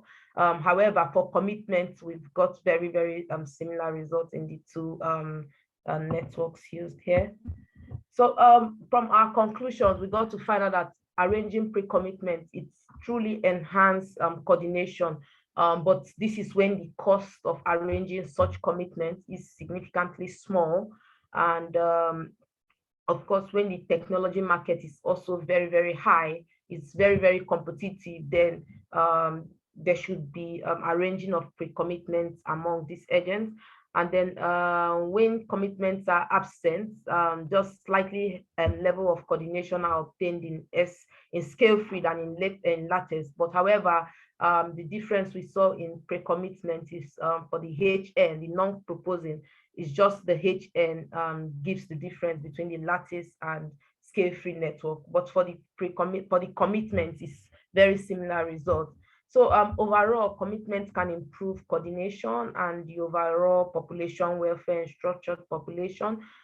We have previously done this work on a well-mixed population, but we've just found out that it's not the outcome of arranging pre-commitment is not really sensitive in different network structures or changes. It's the same. It gives the same results. We're also looking at doing some work in the future to expand our model to accommodate a multiplayer model whereby so this is just two firms, in two firms interaction. So we are looking at expansion whereby multiple firms can come together and they can arrange this sort of interaction within themselves, and would also find out if arranging commitment in that scenario, it's also beneficial if it enhances coordination.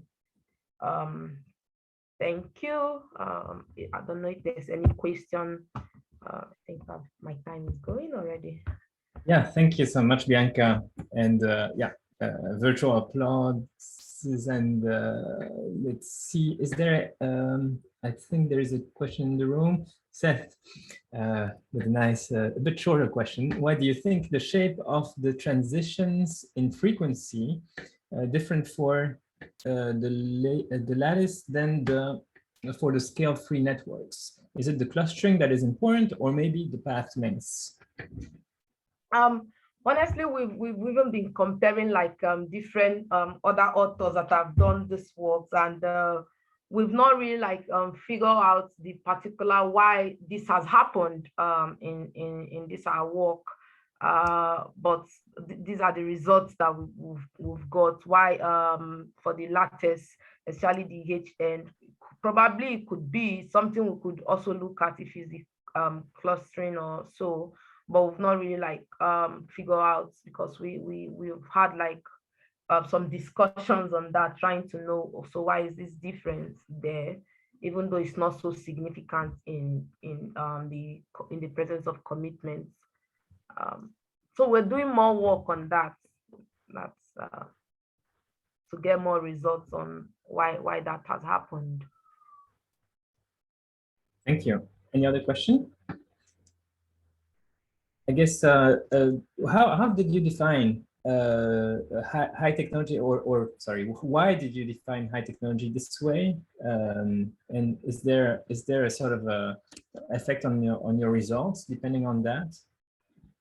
So high technology, we just design it like so if you get more profits, it's a high technology assigned more profit. So this is based on benefits, cost and benefits. So if you get more profit, we design just like adopting two different technology. A high technology is like a very fast technology. It gives you more profits when you adopt it. It gives you more results in terms of use and all. So this is our own definitions to describe this scenario. Then a low technology, it's when it gives you a lower benefit. It's when the technology is probably a very low, cheap, very low, slow technology, but it gives a lower benefit when you adopt it. So it's based on cost and benefits. Right. Yeah. I was specifically thinking of something like risk or different types of risks. But I guess this would be another model. So yeah. Okay. Probably something to look at. Adopts future works. Yeah. Thank you. Any short question? Otherwise, we'll be moving to the next speaker that I don't see in the room. So this is Alex Lalini in the room. I'm gonna fill in for Alex. He's under the weather right now. So hi, Austin. Yeah. Hey, how's it going? Yeah. So, all right. Let's see. Let me get this set up. Yeah. Screen share and and thank you again, Bianca, for a very nice talk. And the next talk is a short talk, so we'll be giving you 11 minutes plus 4 minutes questions. Perfect. Give me just a second. It said part of my slideshow isn't wanting to reload. That's not good. Okay, hopefully it's fine. We'll see. It let me load anyway, so we're gonna go for it. All right, so let me get started. All right, so hey everyone, my name is Austin Ferguson. I'm a PhD student at Michigan State University, and I'm gonna talk about some work I did with Alex Lalagini, Nkrumah Grant, and Charles Ofria. So let's talk about how adaptive phenotypic plasticity stabilizes evolution in fluctuating environments. And really quickly, so this was sent to ALife as an extended abstract. It's really a summary of work we did last year and published in Frontiers in Ecology and Evolution, specifically a special issue on digital evolution. And I want to bring this up also because I didn't realize this. There's another talk at ALife this year talking about symbiosis and digital evolution on Thursday. So I'm definitely going to check that out and would highly recommend it.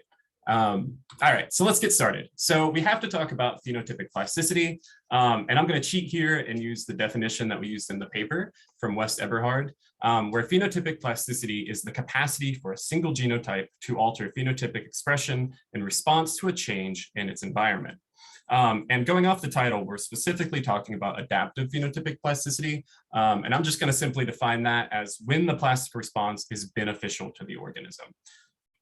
All right, so all of us authors were really interested in the evolution of phenotypic plasticity, and there's a lot of work that's been done in this area, both on an ALife-y, like digital evolution side, but also, in theory and in biosystems and wet lab systems.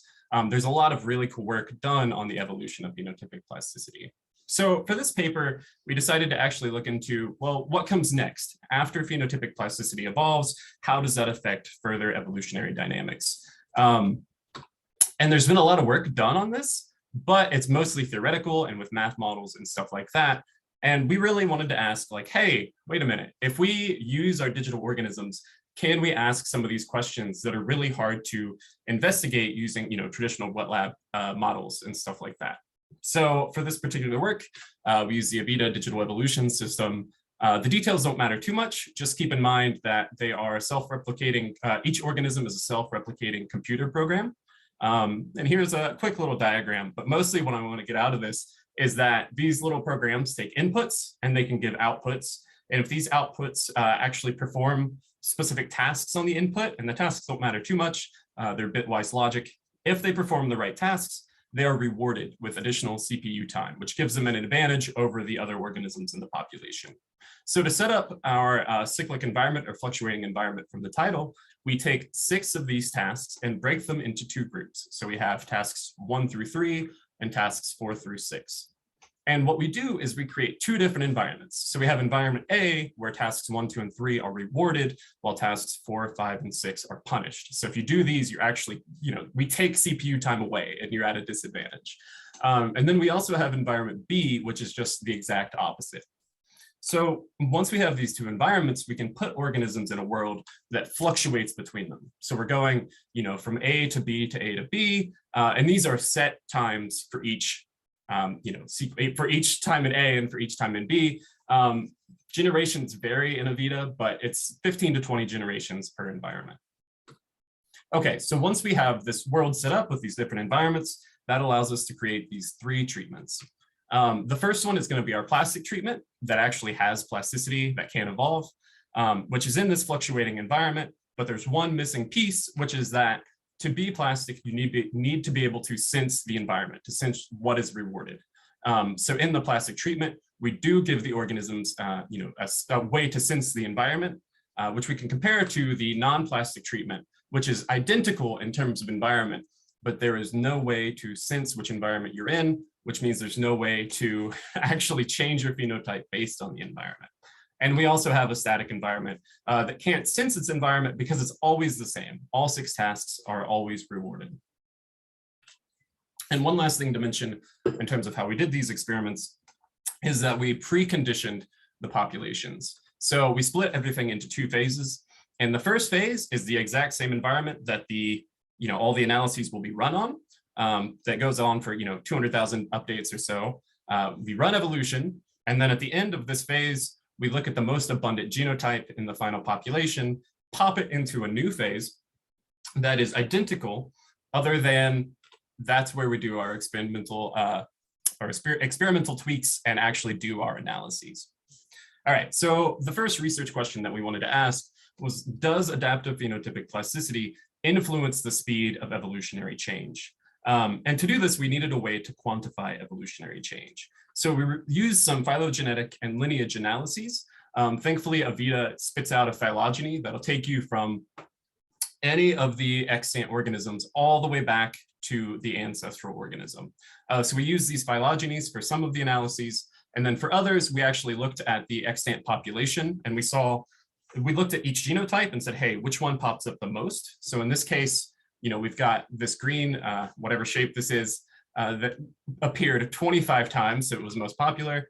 And we can pull out its lineage. So now we have a focal lineage, a dominant lineage that we can study. All right, so the first metric that we looked at was looking at that lineage for each replicate, how many mutations accumulate as we go along the lineage. And all the plots, just orient you really quickly, all the plots are the same, built the same way. So on the x-axis, we have our static treatment, our non-plastic treatment, and our plastic treatment. So for this y-axis, we're looking at mutation accumulation that is, I want to point out, on a log scale. And when we look at the actual data, each dot here is one replicate population. We see that static and plastic, while significantly different, have relatively similar mutation accumulation, especially compared to the non-plastic treatment that has significantly and substantially more mutation accumulation along the lineage, which checks out when we think about it, because while plastic and static treatments don't actually have to change anything when the environment changes, non-plastic treatments, if they want to adapt to their environment, have to rely on mutations to actually, do well after the environment switches. And we can also look at things like phenotypic volatility, which is just saying, hey, as we look along a lineage, how many times when we go from parent to offspring, how many times does the phenotype change? And we do take into account, like we check both environments. So, if you have a plastic response, it doesn't change unless you actually lose a trait or something like that. And when we look at this phenotypic volatility, it's kind of a similar story. So we see similar values for static and plastic, which are very, very low phenotypic volatility. Looks like all replicates are under 10, whereas the non-plastic treatment, all the replicates are considerably higher. Almost all of them are up above, 1,000 changes in the phenotype along the lineage. So finally, we can also look at the full phylogenetic metric. And in this case, we're counting coalescence events, which is just, if we look at the extant organisms at any point in time throughout the run, we can trace back using the phylogeny and find the most recent common ancestor. And this is just counting the number of times that most recent common ancestor changes. And because the different treatments actually have different numbers of generations, here we're just looking at the average number of generations between these coalescence events, which really correspond to selective sweeps, right? Because now all the organisms in the population are descended from one organism. So when we look at these selective sweeps, we see that in the non-plastic treatment, there's very, very few generations that elapse on average between these selective sweeps, whereas there are considerably more in the static and plastic treatments, and they're not significantly different between those two. So overall, for this first question, the big takeaway is that adaptive phenotypic plasticity slows evolutionary change in cyclic environments. So then we get to our second research question, which was asking, does adaptive phenotypic plasticity facilitate the evolution of novel tasks? So to set up this experiment, we took the same cyclic environment that we had before with environment A and environment B, and then we added it on top of that. We added 71 new novel tasks. So the trick is these are always rewarded, but it's a much smaller reward. So it's always better to perform one of these main tasks than to perform one of these novel tasks. But if you can do it, that's great. So as we start to get into these results, here we're looking at the end of phase 2, if we look at that most abundant genotype at the very end of evolution, of the evolutionary run, I should say, how many of these novel functions or novel traits are actually, completed, executed. So here we see, a decent amount of traits executed in the static and plastic, and actually there's no significant difference between these two. It's not a ton out of the 71, but they're doing some of the tasks, whereas the non-plastic treatment struggles to perform any of the tasks. There are a few replicates that perform maybe 1 or 2, but on average, they're not performing very many. So this could come up and, this could be caused by a number of different factors. Maybe the plastic and static treatments are better at exploring the fitness landscape, or maybe there's something else going on. It's hard to tell. So we did some further analyses to look at the novel function discovery frequency. How often are the different treatments actually finding these novel tasks? And we find that they're relatively similar. The discovery rate doesn't significantly change between non-plastic and plastic or non-plastic and static. And the only significant difference is between static and plastic, but it's still a pretty minor change, all things considered. So they're discovering things at the same frequency. So then that leaves one final piece of the puzzle, which is that novel function. We can look at novel function loss and how often they're losing these novel traits. And we see that static and plastic treatments very rarely lose these novel traits, while non-plastic treatments lose them all the time. Quite frequently they'll evolve a trait and then lose it as the environment changes. All right, so takeaways for this quick section: adaptive phenotypic plasticity does not change novel task discovery, but adaptive phenotypic plasticity helps retain novel tasks in a cyclic environment. So some quick final takeaways. So compared to non-plastic lineages, adaptively plastic lineages, 1, experience slower evolutionary change, 2, better retain novel tasks. And we had a third question that I didn't get to go into due to time, but they also accumulate fewer deleterious mutations. So overall, and I've kind of alluded to this, but I haven't explicitly mentioned it, the plastic lineages on pretty much all of the metrics that we looked at more closely resemble these static lineages than the non-plastic lineages. And this all comes back to the title, really, where this adaptive plasticity is just stabilizing evolution in these fluctuating or cyclic environments. And there's a ton of future work that we could get into. We could tweak any of these knobs, and some of these I would love to do, but I'm going to kind of breeze through this because I know we're close on time. So oh no, my slide didn't load. This is my, it was my question slide. That was the end. So that's the mystery. All right, thank you all, and I'll take questions. Thank you so much, Austin. And yeah, we have a few minutes for questions from anyone. I must say the plots look amazing. Thank you. I spent way too much time on them. That's right. Seth, are there neutral networks in the genotype space? Would they help the adaptive plasticity case? Ooh, okay, that's a good question. Yeah, so there's a lot of neutral room in these in the system, because you can have all kinds of mutations that affect the genome but don't directly affect your phenotype. I'm not exactly sure how to answer if they would help the adaptive plasticity case, though. I think I would need further clarification there. I'm not quite sure what you mean. But yeah, I mean, that definitely does play a role. And I think most of the mutations that we see, especially in the plastic case and in the static case, are neutral. They're not actually, yeah, we should chat about it in the Slack. But yeah, most of those mutations are not affecting the phenotype. Yeah, sorry, I wish I had a better answer for that one, but Okay, how does the genome sense the environment to adapt to its phenotype? Yeah, so in the plastic treatment, so Avidians really, they're just a sequence of really basic computer instructions. And in the plastic treatment, we just give them a sense instruction for each of those 6 tasks. So they can say, hey, you know, I'm asking the environment, is this task currently rewarded? And they get, I think it's just like a 1 or a 0, or maybe a 1 and a -1. And then that's all that sense instruction does. And then it's up to the organism to use that information in their processing to, you know, to decide whether or not they want to output that value or not. So that's all they're getting is that task rewarded or not. And what do you think? I think that was on your last slide, but what would happen in the transient in between, I guess, static and fluctuating environments if you had a knob in between? Do you think that would change the results in a sense? It absolutely would. Yeah, that's one of the things I would love to test, because as we go from static to fluctuating environments, there are even some middle grounds that we don't talk about here, right? So maybe you get into bet hedging strategies and stuff like that. It would absolutely change things. And when it comes to specifically that third question that I didn't get to talk about much with the deleterious mutations, as things like stretch out, you have more time to accumulate mutations in those regions in a plastic organism that aren't actively expressed, right? So maybe that's the key, and we would actually see a lot more deleterious mutations in the plastic organisms in that case. Good. Cool. All right.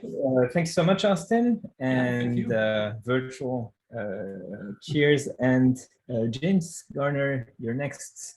And this is the last talk of the session, also a short 4 minutes. Yeah, great. Hi from New Zealand, everybody. Let me just get this started. Right. Thank you all for coming to my talk. Timing's pretty tight, so let's get right into it. We perceive events that are caused externally very differently from how we perceive events that we cause ourselves, even if these events are physically very similar. The classic example, of course, is that you can't tickle yourself. The problem of needing to process self-caused and externally caused events differently is quite a fundamental one, which spans the animal kingdom. Animals from cats to caterpillars groom themselves, as you can see in this video. This is an example of physical touch as a self-caused input. But even animals as simple as caterpillars have to respond differently to physical touch in other situations. For example, in this clip, you can see a caterpillar fighting off a beetle, a situation where physical touch is being processed as an externally caused input. So this is a really interesting and fundamental aspect of sensory processing.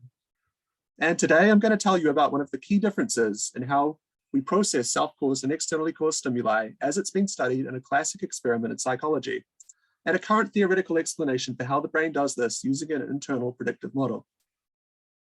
Then I'll talk about the evolutionary robotics model that we developed to investigate how embodied systems can cope with self-caused sensory interference. And after that, I'll talk about the behaviors evolved in this model to maintain high performance on a phototaxis task while coping with self-caused sensory interference, which significantly do not rely on prediction or internal representations. The psychology literature talks about sensory attenuation because self-caused stimuli, like tickling yourself, are attenuated or diminished compared to externally caused stimuli. One widely used experiment for measuring this effect is the force matching experiment. Here, some external force is applied to a subject's finger. The subject then has to match that force as closely as possible using their other hand. In the direct condition, the subject presses as directly as possible on the same finger that the external force was applied to. And in this condition, people systematically apply too much force. This fits the prediction we should have knowing about the sensory attenuation effect. When you press on your own finger, the perceived stimuli is diminished compared to what you'd perceive if the same force was being applied externally. So when the subject presses on their own finger, they have to press harder than the original force to experience the same force. Now, you might be thinking, maybe humans are just bad at force matching. But in a second condition, the indirect condition, participants don't press directly on their finger. They use a mechanism off to one side to apply the force remotely. And in this condition, they're much more accurate. Now, here's a basic explanation of one way this effect is classically theorized to work. The base framework is that somewhere in the brain, an action is selected to be performed. This results in a motor command being sent via the nervous system, which causes the body to interact with the environment. The sensory consequences of this are then detected and ultimately perceived. This basic framework is extended to explain the sensory attenuation effect. When an action is selected, a copy of the motor command is sent to a predictive module in the brain. This is a forward model which uses the motor command to predict the resulting sensory consequences. When the actual sensory consequences are detected, the prediction is subtracted out, leaving only the sensory consequences that are due to external causes.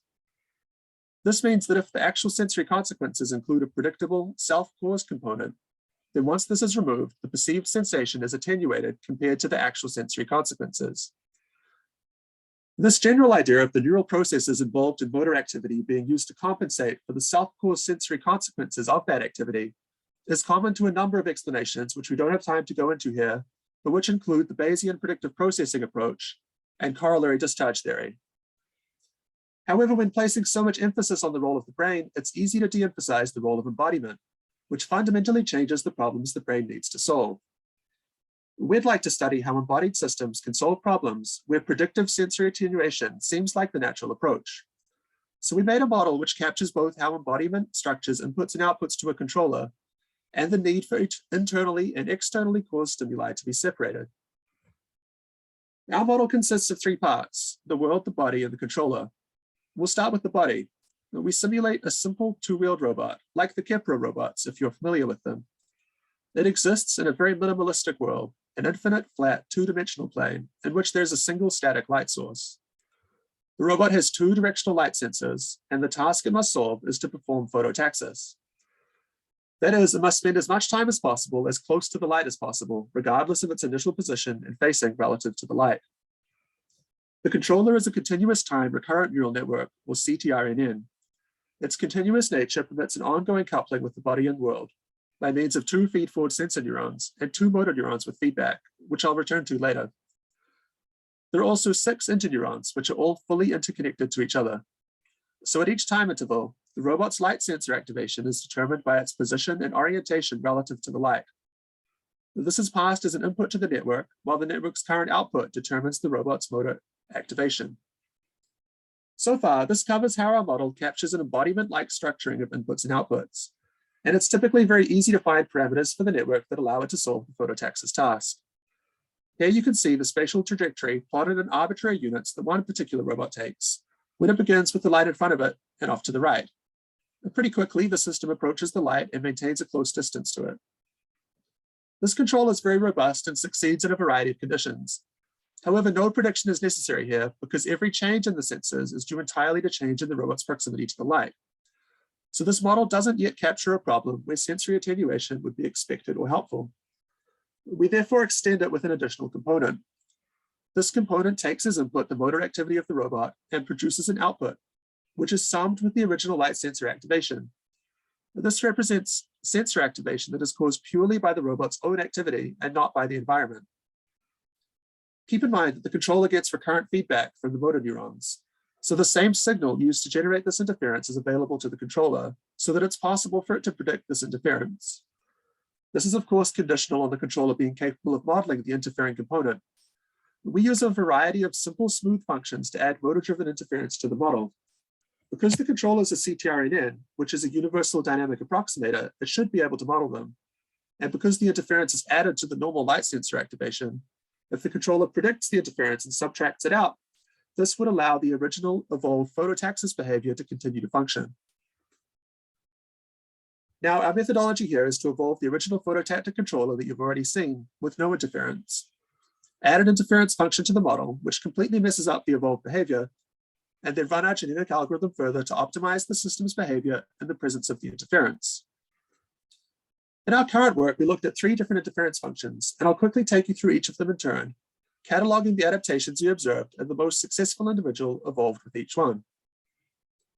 We began very simply with a steep sigmoidal interference function, which gives an essentially threshold-based interference, where if a motor's activity is above a threshold, a static interference value is added to the corresponding sensor, while if its activity is below that threshold, then there's no interference at all. This is both an easily predictable interference function and one that suggests an obvious modification to the original behavior. Just drive slowly and avoid the interference. The best solution evolved with our sigmoidal interference function succeeds reliably. Here I'm just showing its behavior in 3 different initial conditions. It actually displays two different behaviors, as you can see here. The first of these essentially just implements the ancestral solution while driving at a much slower pace and avoiding the interference altogether. The second type is a bit quirkier. Unfortunately, we don't have time to describe it here, but we explain it in detail in our paper. Overall, we characterize this evolved behavior as an avoidance strategy. So the next interference function we looked at, we wanted to make sure simple avoidance wasn't viable. Here we just use the square of the motor activity, giving us a nice smooth interference function.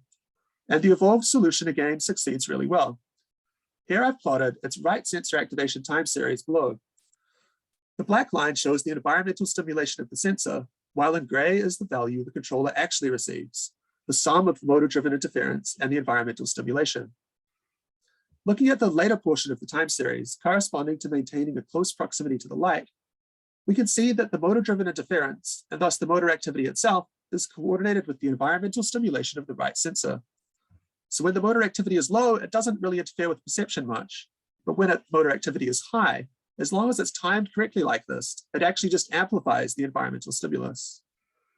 From here, we wanted to see what would happen if we eliminated this ability to coordinate the environmental stimuli with the motor-driven interference. So the third and final interference function we looked at in this work is a sine wave whose frequency depends on the motor activity. So this is a time-dependent interference function where high motor activity means a high frequency for the interference. Now the system's still clearly doing a good job of phototaxis in a variety of conditions, despite its sensor values looking pretty crazy. To figure out how, we examined its responsiveness to stimuli of varying durations. And what we found is that very short duration stimuli could be lost in the rapidly oscillating interference. But with a longer duration stimulus, its peak would be guaranteed to coincide with both peaks and troughs in the interference. And in our case, this would cause the input neurons to saturate for a prolonged period, ultimately producing a motor activity response. So the system is able to be responsive to the environment despite this continuous and continually changing interference due to differences in timescale between the frequency of the motor-driven interference and the frequency of environmental stimulation of the sensors. Interestingly, we actually see that compared to the ancestor evolved without interference, the motors now spend less time in the lower activity ranges. So this means the motor activity is increasing the frequency of the interference, which amplifies the timescale difference. And if we compare the right sensor time series for the ancestral solution and this evolved solution, we can see that the new behavior of the system results in a much lower frequency for environmental stimulation compared to the original behavior. So the system not only shapes its self-caused interference in ways that amplify the timescale difference, its behavior actually shapes the frequency of environmental stimulation in ways that amplify this difference even further. So wrapping up real quick, we process externally and self-caused stimuli differently. One example of this is the sensory attenuation effect, classically explained in terms of an internal predictive model. We evolved a system to perform phototaxis in the presence of 3 different motor-driven interference functions, all of which found different ways of coping with self-caused sensory interference that don't need to be explained in terms of predictions or internal representations. Thank you all very much for your attention, and I'm happy to answer any questions. Thank you so much, James. Very nice talk. And yeah, any questions from the audience? Are there interferences, examples that you have that could be obviously helpful in biological cases? Sorry, can you repeat the question? Could you give examples of some interferences that could be obviously helpful for some animals or species? Well, I suppose like interference can be a challenge in the wild, if you will, right? Because if you move, you're still trying to detect your environment, but your movement is going to cause disruptions, and you'd like to be able to filter them out. We haven't really thought about ways that the behaviors we found necessarily map onto biological behavior. But what I thought was the key takeaway myself was that as an embodied system, both the interference that you're encountering and producing and what you're searching for in the environment are both sort of directly under your control in a way that you wouldn't see in just a signal processing approach if you're trying to keep everything purely in the brain. Mm-hmm. Yeah, sorry, it's a weird question, but I was just thinking about that. Seth is asking, have you thought of including sounds of motors reflected off the walls of the environment? That would be a really cool enhancement to this model. We don't simulate the environment with that level of complexity, but I think if we were trying to go from here to real robots, that would be a great step.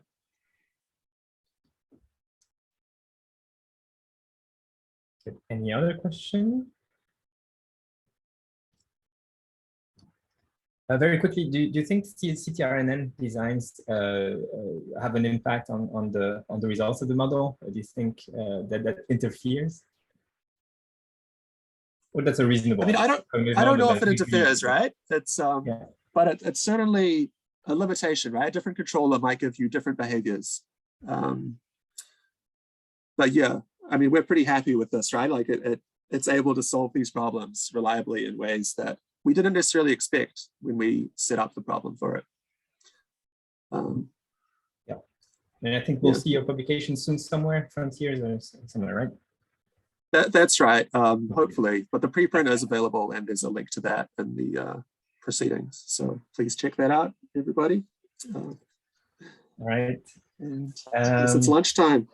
Yeah, I guess it's lunchtime. Thank you so much for all the speakers for this session. And I guess don't forget to have lunch and don't forget to join the coffee room. Sylvia, maybe you have some announcements? Yes, my announcement would have been at lunch break and that we will be back in 1 hour. Good. See you in an hour. Perfect. Thank you.